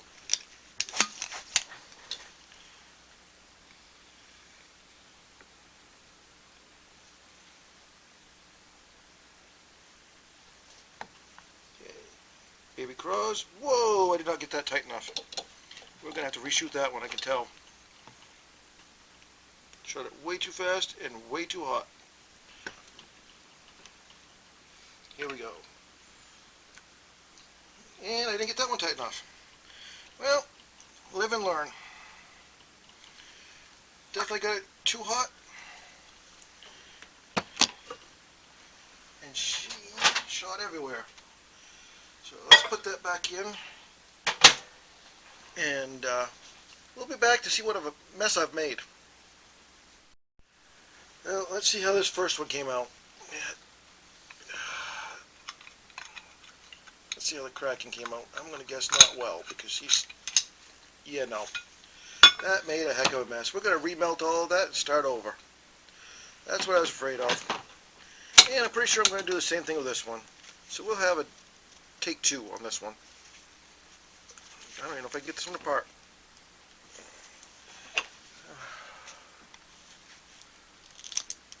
Oh, that does not sound good. Yeah, no, that's going to be a second shot. So, we'll just scrap this one and start over. She definitely got too hot and did not work. So, note to self, don't let the stuff get so hot.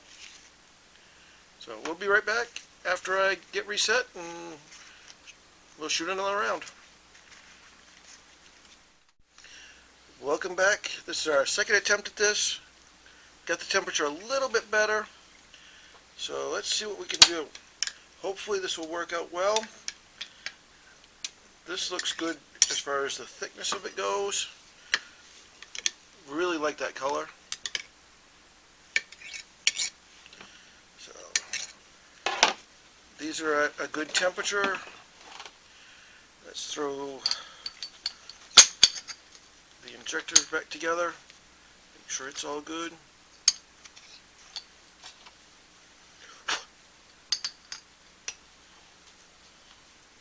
Come on. Okay, here we go. 3, 2, 1. Suck it up. Burp. Spit out. Come on. Then we'll get a little out there.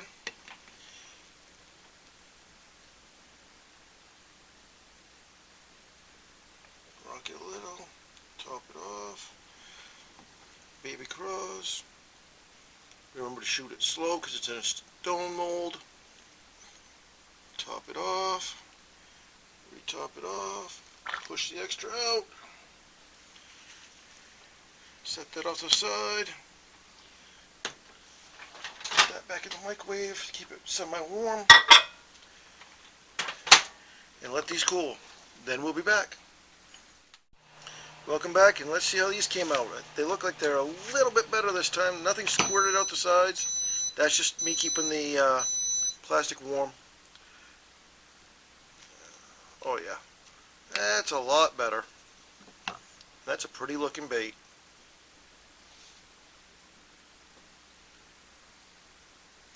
That is a pretty looking bait. Bloop.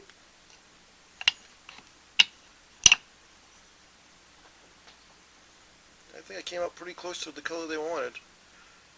Might need a little bit more dark, but I think that's pretty good. We'll let those cool on the rack for a few minutes. I'll pop that sprue off.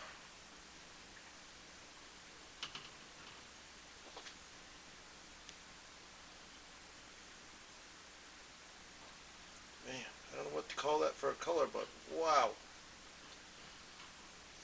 Maybe firecracker red or cherry red, I don't know. I like it. Let's put that back together the right way so that I can actually use it again. And remember to tighten this down, because otherwise it goes everywhere.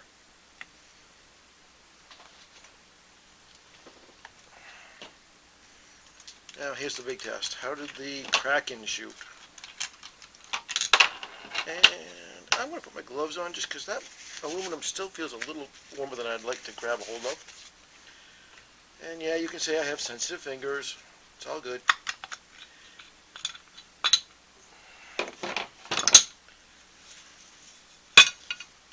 Well, they look like they came out pretty good.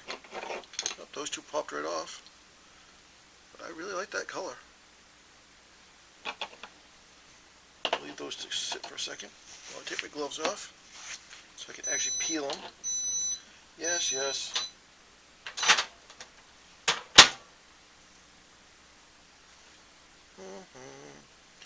And once again, this is probably the most annoying part, is trying to get these all to start to come down like so and slide off. Man, I like that color. That is pretty. Don't know if you can see all the different shades of reds and yellows in there, but man, that is a pretty color.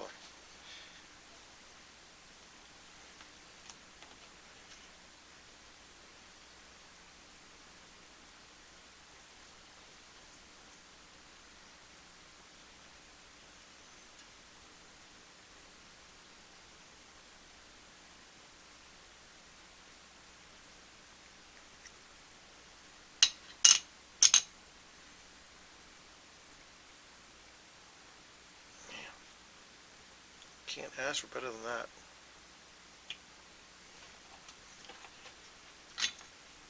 So yeah, if you don't try to rush it and forget to tighten everything down, It makes a big difference.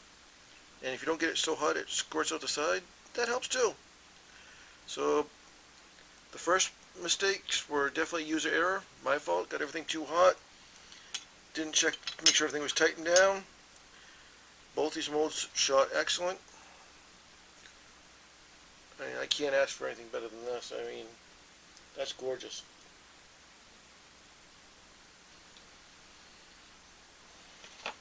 And the sprue, so you can see it.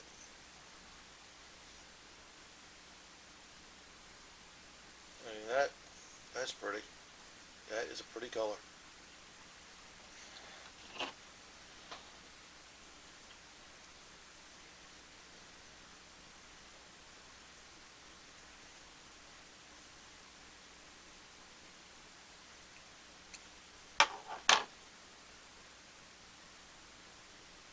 Man, almost looks like a little ball of spaghetti at the end of that cracking. It is gorgeous though. I'm going to have to get some of these for myself just for this spring. I'm wondering how good these things would be on pickerel. So, well, thank you for being with me. I won't make you watch the rest of me shooting the same molds over and over and over tonight. Tune in again and see what I come up with next time. Thank you. Have a great night. Welcome back to Beal's Baits. Today we're going to be shooting a new mold and a couple of old standbys, doing some hot honey with a touch of the Barlow's Highlight Blue. So we'll get right into this using the sweet honey first from Barlow's, doing about 20 drops. Say I'm doing 20 drops. 1, 2, 3,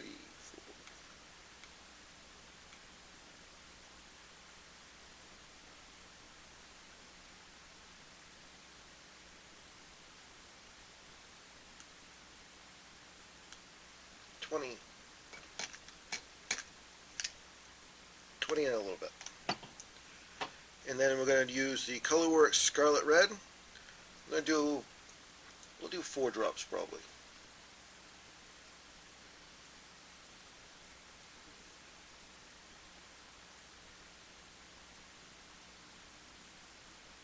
Four drops of that. And then for the Barlow's Highlight Powder Blue, we're going to just do a dash, which is an eighth. Just an eighth. That's beautiful stuff. And not a rounded eighth, just a good old actual flat eighth. Cover that up so I don't dump it everywhere. Get this mixed in, see what we're looking like.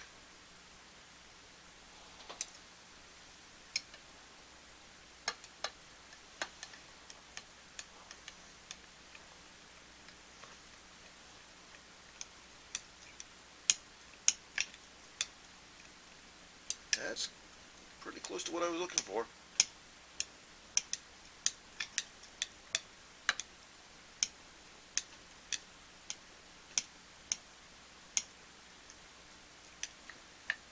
Gotta get all that highlight blue mixed in.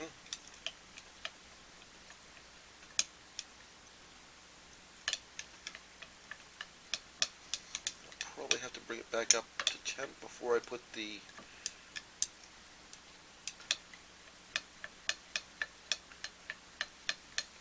glitter in.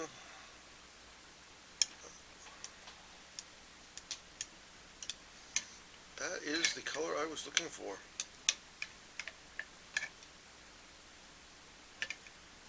Let's get that out of the way so we can get a little bit of a spot over here to show it off.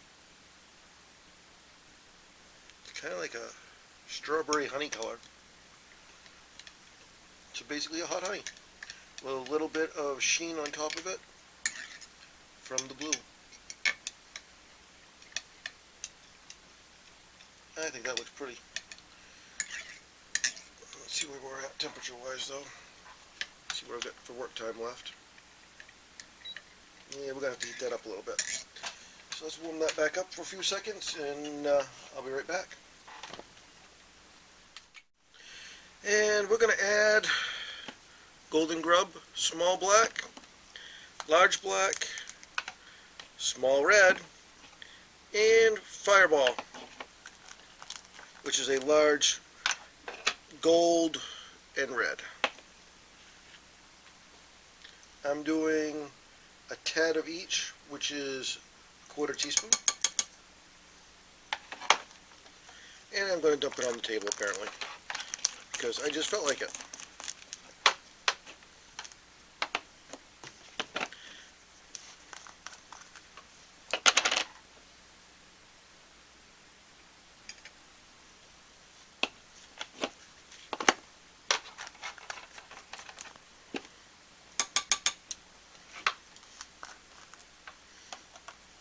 I love that fireball look.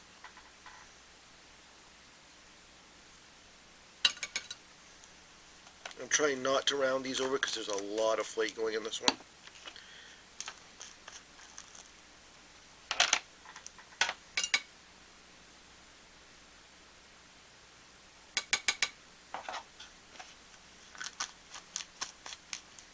Okay, we got those all in. Put them out of the way so I don't dump them any more than I've already dumped stuff.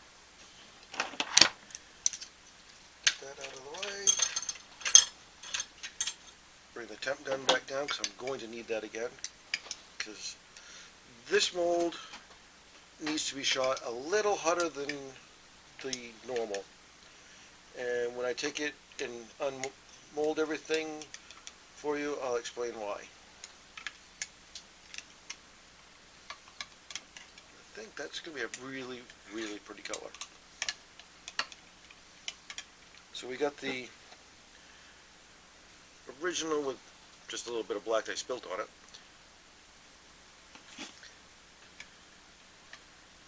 And now this will be the next color. I'll put them side by side so you can see them when I hold them up. I'm going to probably have to put this back in to bring it up to temp, yes. I would shoot that in my stone molds. I will not shoot it in this one though, because it is still too low. So let's bring that back up. I want to aim for about 340 to 350.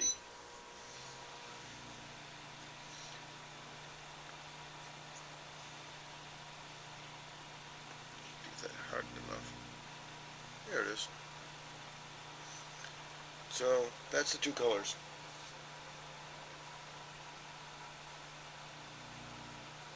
Can't quite get it to stand side by side, but with and without the glitter. I think it's pretty.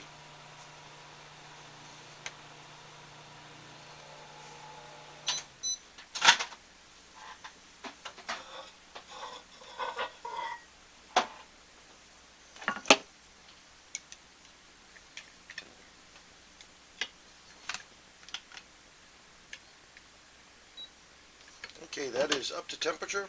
It's just about 350 right now. Let's shoot it.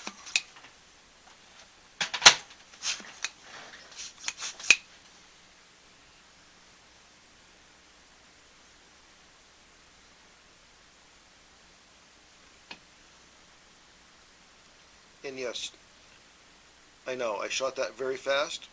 This mold needs to be hot and fast, from everything I've seen about it.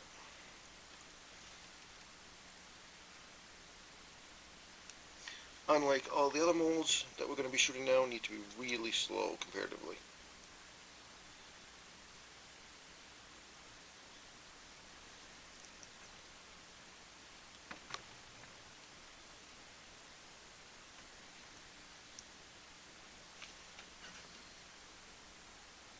And I don't think I had enough for that one, but we will see.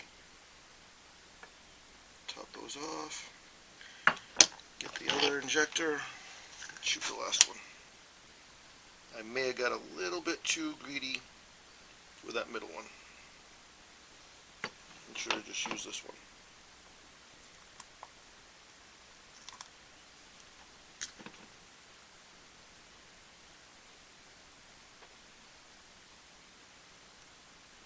Top off, push it back in, put that in the microwave to keep it somewhat warm, and we'll be back to unmold and see what it came out. Welcome back to Beal's Baits. So this is the sprues that came out.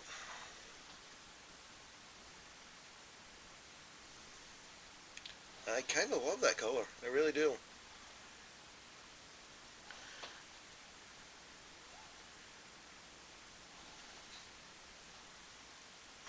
If you watched some of my most recent videos, you'll notice that I was using a Angling AI injector that is insulated. Yeah, I got spoiled. I really like those. I highly recommend, if you can afford one, getting one. Get two in the mixing block. That's even better. So we're going to start off with the ones you've seen before. Pop those clamps off. Probably the biggest drawback with the stone molds is you have to oil them and you have to clamp them. But the biggest plus is the cost is a lot less.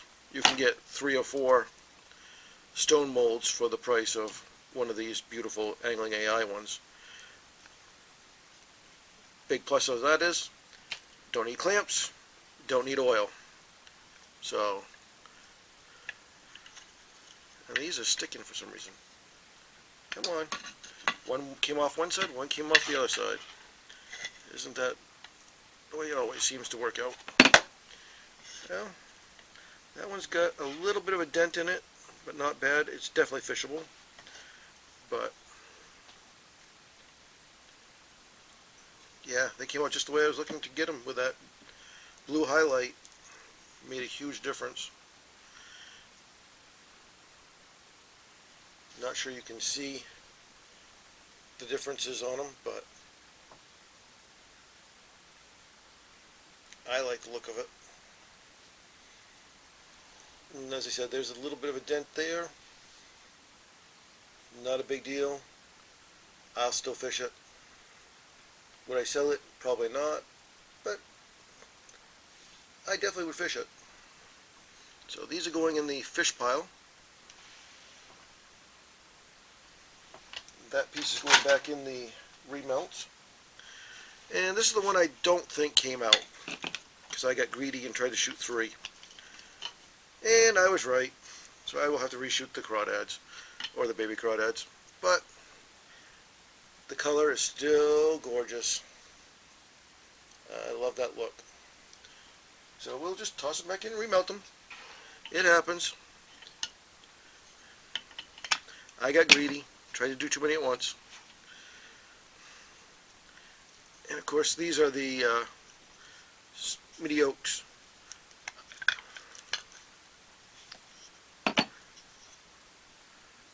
Little bandito bugs. And again, little denting. I definitely need to get a hot plate to put the molds on to get these warmer, but the color is gorgeous.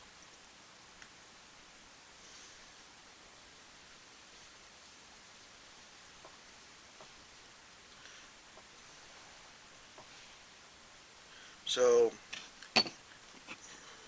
might have noticed a little bit of a theme, going with some bandito bugs, some crawdads, basically bottom baits. So you may have already figured out what this one is. You may not have. It's a newish Angling AI bait mold. I've shot it one other time before this, so let's take a look and see how it came out. Oh wow, I think that's going to be pretty. This is the Angling AI's Kraken.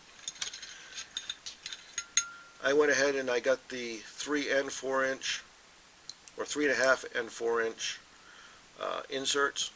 Comes with a 4 inch, but there they are.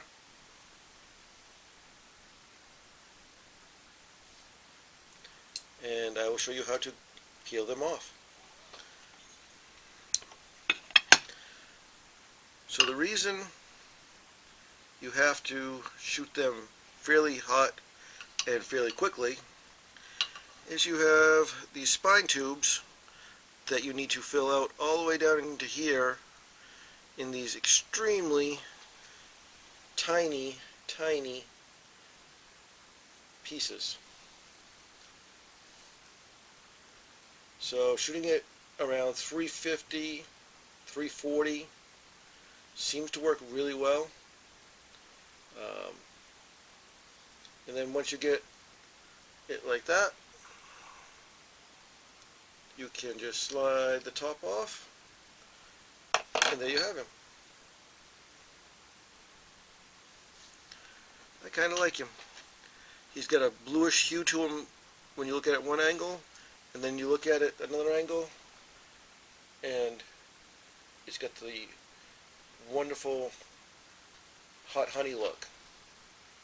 I think that's going to be a bass slayer, or at least a catcher. Hopefully it won't kill any of them, but catch a bunch, throw them back.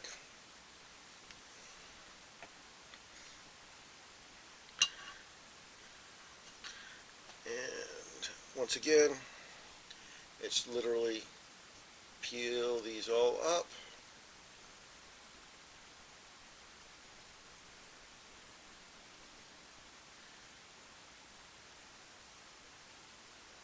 Like so. Yes, this is the longest part of it. And then there you have it. Now, as far as the outside looks, no difference between the 3.5 and the 4 inch inserts. The biggest difference is the 3.5 inch has a 1/2 inch solid top up here for your hook to go into, where this is more of a tube worm type setup, where you can put the weight up through and come out here and hook it through that way. Just depends on your preference. If you're fishing more of a Texas hook, Texas rig, this type. If you're doing jig heads, most likely this type. But as you can see, looking at them on the outside, not really any difference. I'm going to try to reshoot a couple of the other ones and be back and show you how they came out. Welcome back. Now this is the one I messed up before, so let's see how this one came out. So, baby crawdads, and I think it came out pretty doggone good. Let's take a look. Yep, that's the one I messed up before, and they came out pretty doggone good. Oh, I almost forgot this one. The bandito bug. Let's see if I can rip this one open. Come on, open! And I probably should have put a little more oil on it, and I didn't. But it did open. It did come out okay. And as you can see, after the first shot with the denting, these ones don't have any dentings because the molds are warm. Another reason why I need to make sure I get a hot plate to keep these molds warmer. Thank you again for tuning in. Have a wonderful evening. Welcome back to Beal's Baits. Today we're going to be doing some more core shots. We're going to attempt to do a watermelon green with a black and yellow dual core shot. Let's see how it comes out. Don't forget to shake these up. And I think we're going to do 5 drops to start with. 1, 2, 3, 4, 5. Want this to be extremely translucent, if possible. but still have that nice watermelon green color.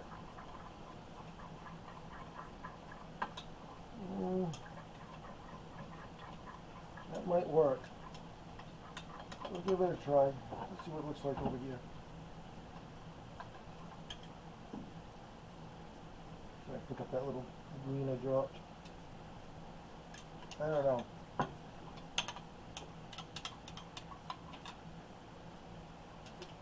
We'll try it. See how it goes. I'm going to grab the mold.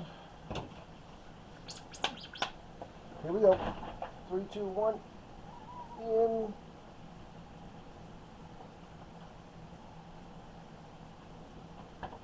3, 2, 1. I'll get the air out. Put some pressure on it. Top it off. Put it back in. And now we wait.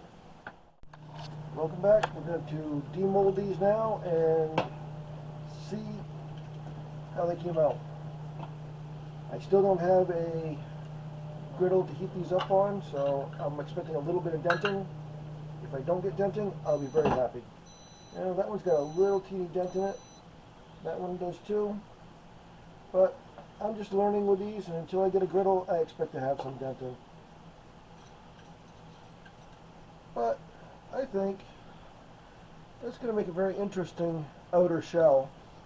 And I'm going to run a dual core hopefully through that where those silver rods are, and see what happens. Something different.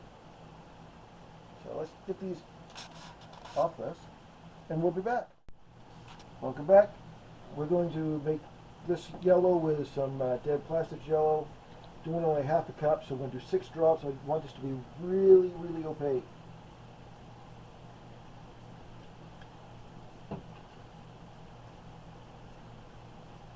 I may have to add a little bit more to this one. Yeah, I think I'm going to have to add 2 more drops. Because that is not very opaque. It's very translucent. Let's do 4 more drops. Let's do 10 for half. 10 for half. That should definitely do it.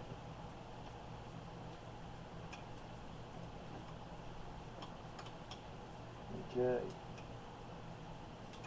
We're going to try it anyways. I think it looks good. We're going to throw in a 1/16, which is a pinch of Golden Grub 0.30 hex gold. I want this to really sparkle through the middle on one side.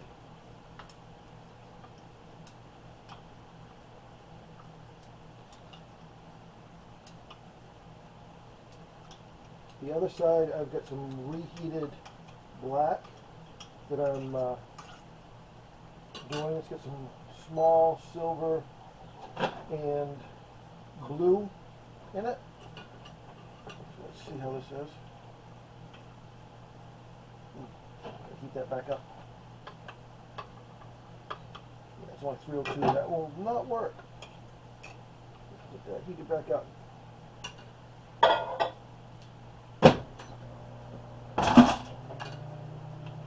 And something foul, of course. Ooh, 317. I have to toss that in for a few seconds just to get that back up step 2. The trouble of having just one microwave.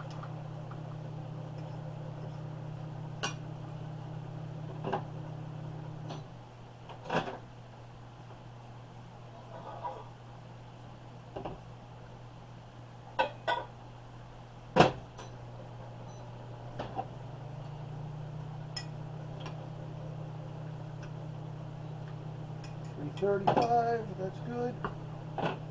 Close this up so I don't spill it everywhere and get golden flakes all over me. Yeah, probably too late. Put my glove on, get my mixing block there. Let's check this out. 340.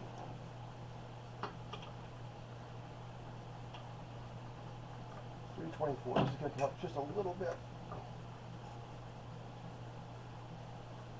Put it in there for like 10 seconds.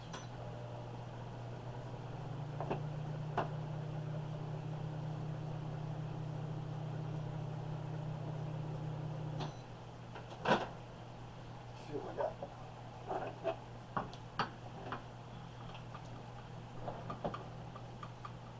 330.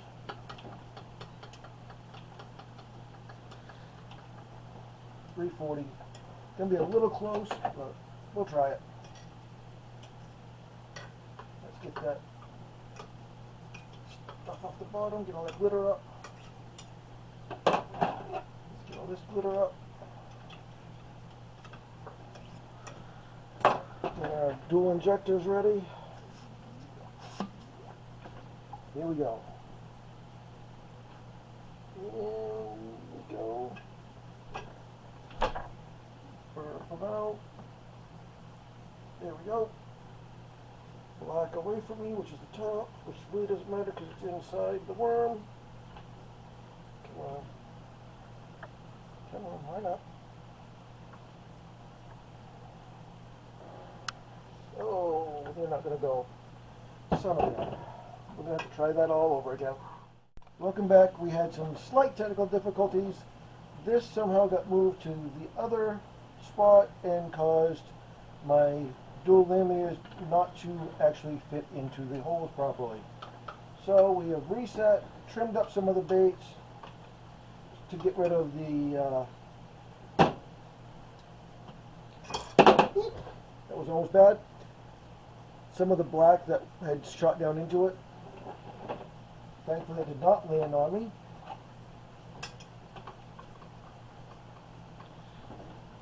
Okay, we are just about at the perfect temperature to shoot.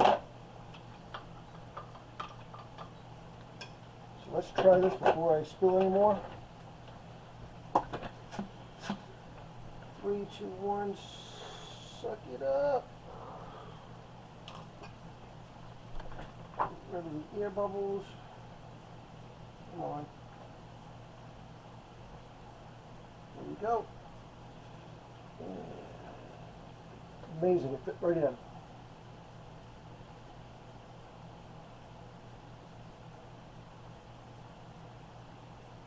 Hold the pressure. Hopefully this works better than I think it's going to.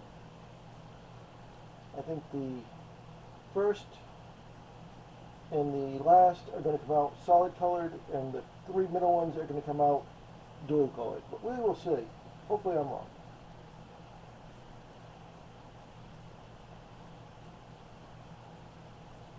Topped it off. Push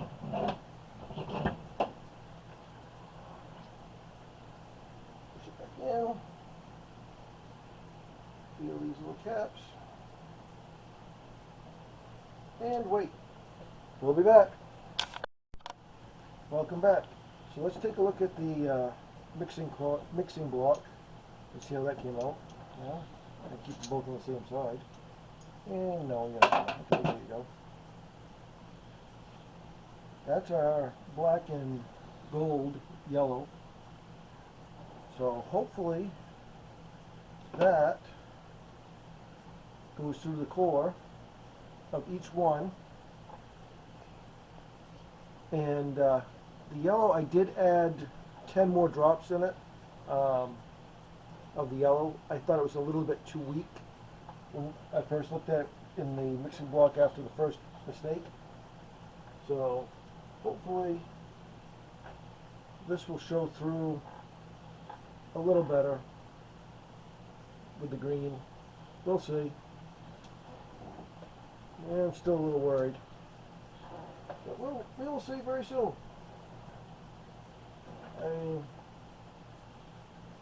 Yeah. Nothing like the present to take a look at and see. Here we go. Fingers crossed. See what happened. 3, 2, 6. Shoot. Come on, open. Well, one didn't shoot at all. 2 shot really good. by the looks of it. But one didn't shoot at all. Not sure what happened. It was the middle one that I thought for sure would shoot. But I'm thinking the yellow was too light. I do like the looks of it. In general, I think I would use a red and a black with the green next time. I mean, they came out pretty neat. Like I said, this one did not shoot at all.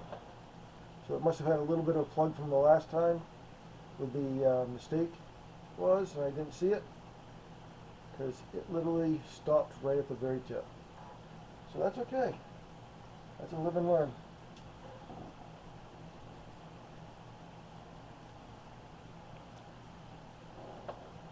But the rest of them did shoot. They do have a dual core look to them. Not sure you can really see it with the way it is, but there is definitely a black and definitely a yellow inside there. Probably would do definitely a different coloration. Thinking definitely a black and a red on the next batch I do. But definitely probably a black and red on the next batch. These just seem like the yellow's a little bit too close to the green. I can see it, but in this lighting it's very, very dim. And then you can kind of see that where they came together at the end on the bottom, but and where I had to trim off the tips.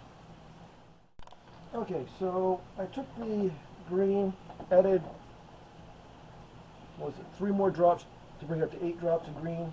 Then I added a teeny bit of red flake and some fireball flake from Golden Grub, and a teeny tiny bit of black, just to give it a little bit different look.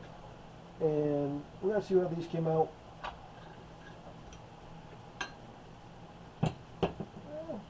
Kind of a very translucent watermelon red looking right now. Really pretty. They shot really good too, now that the mold is warm. So now we're going to try and get these all off. And I'm going to try to core shoot it again, but this time I'm going to try with a much different color pattern, so to speak. I'm going with the same black, very dark black, but I'm also going to use a dark red so that they're both far enough away from the green that they won't blend into the green, hopefully. So I'll be back in a minute. Welcome back, and here we go. We're going to try black and red with the watermelon red core. So let's see if this works. Not core, watermelon red shell with a black and kind of a reddish maroon color for a dual core.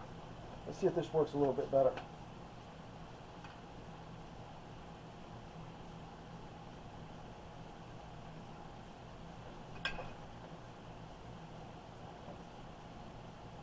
Come on. There we go. Get them lined up. Hold on. And shoot.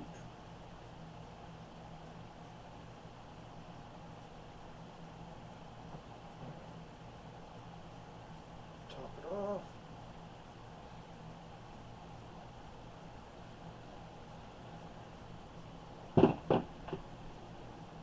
And back in.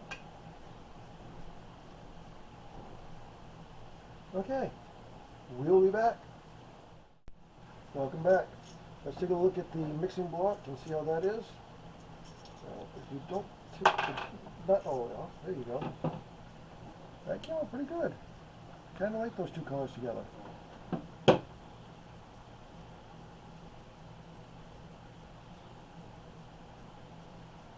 not sure you can see them up too well, but and then I'm going to put that with the green and see how it comes out.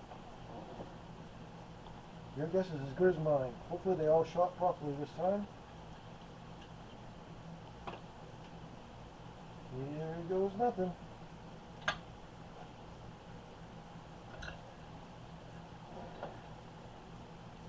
Oh. Well, they all shot. They all have cores.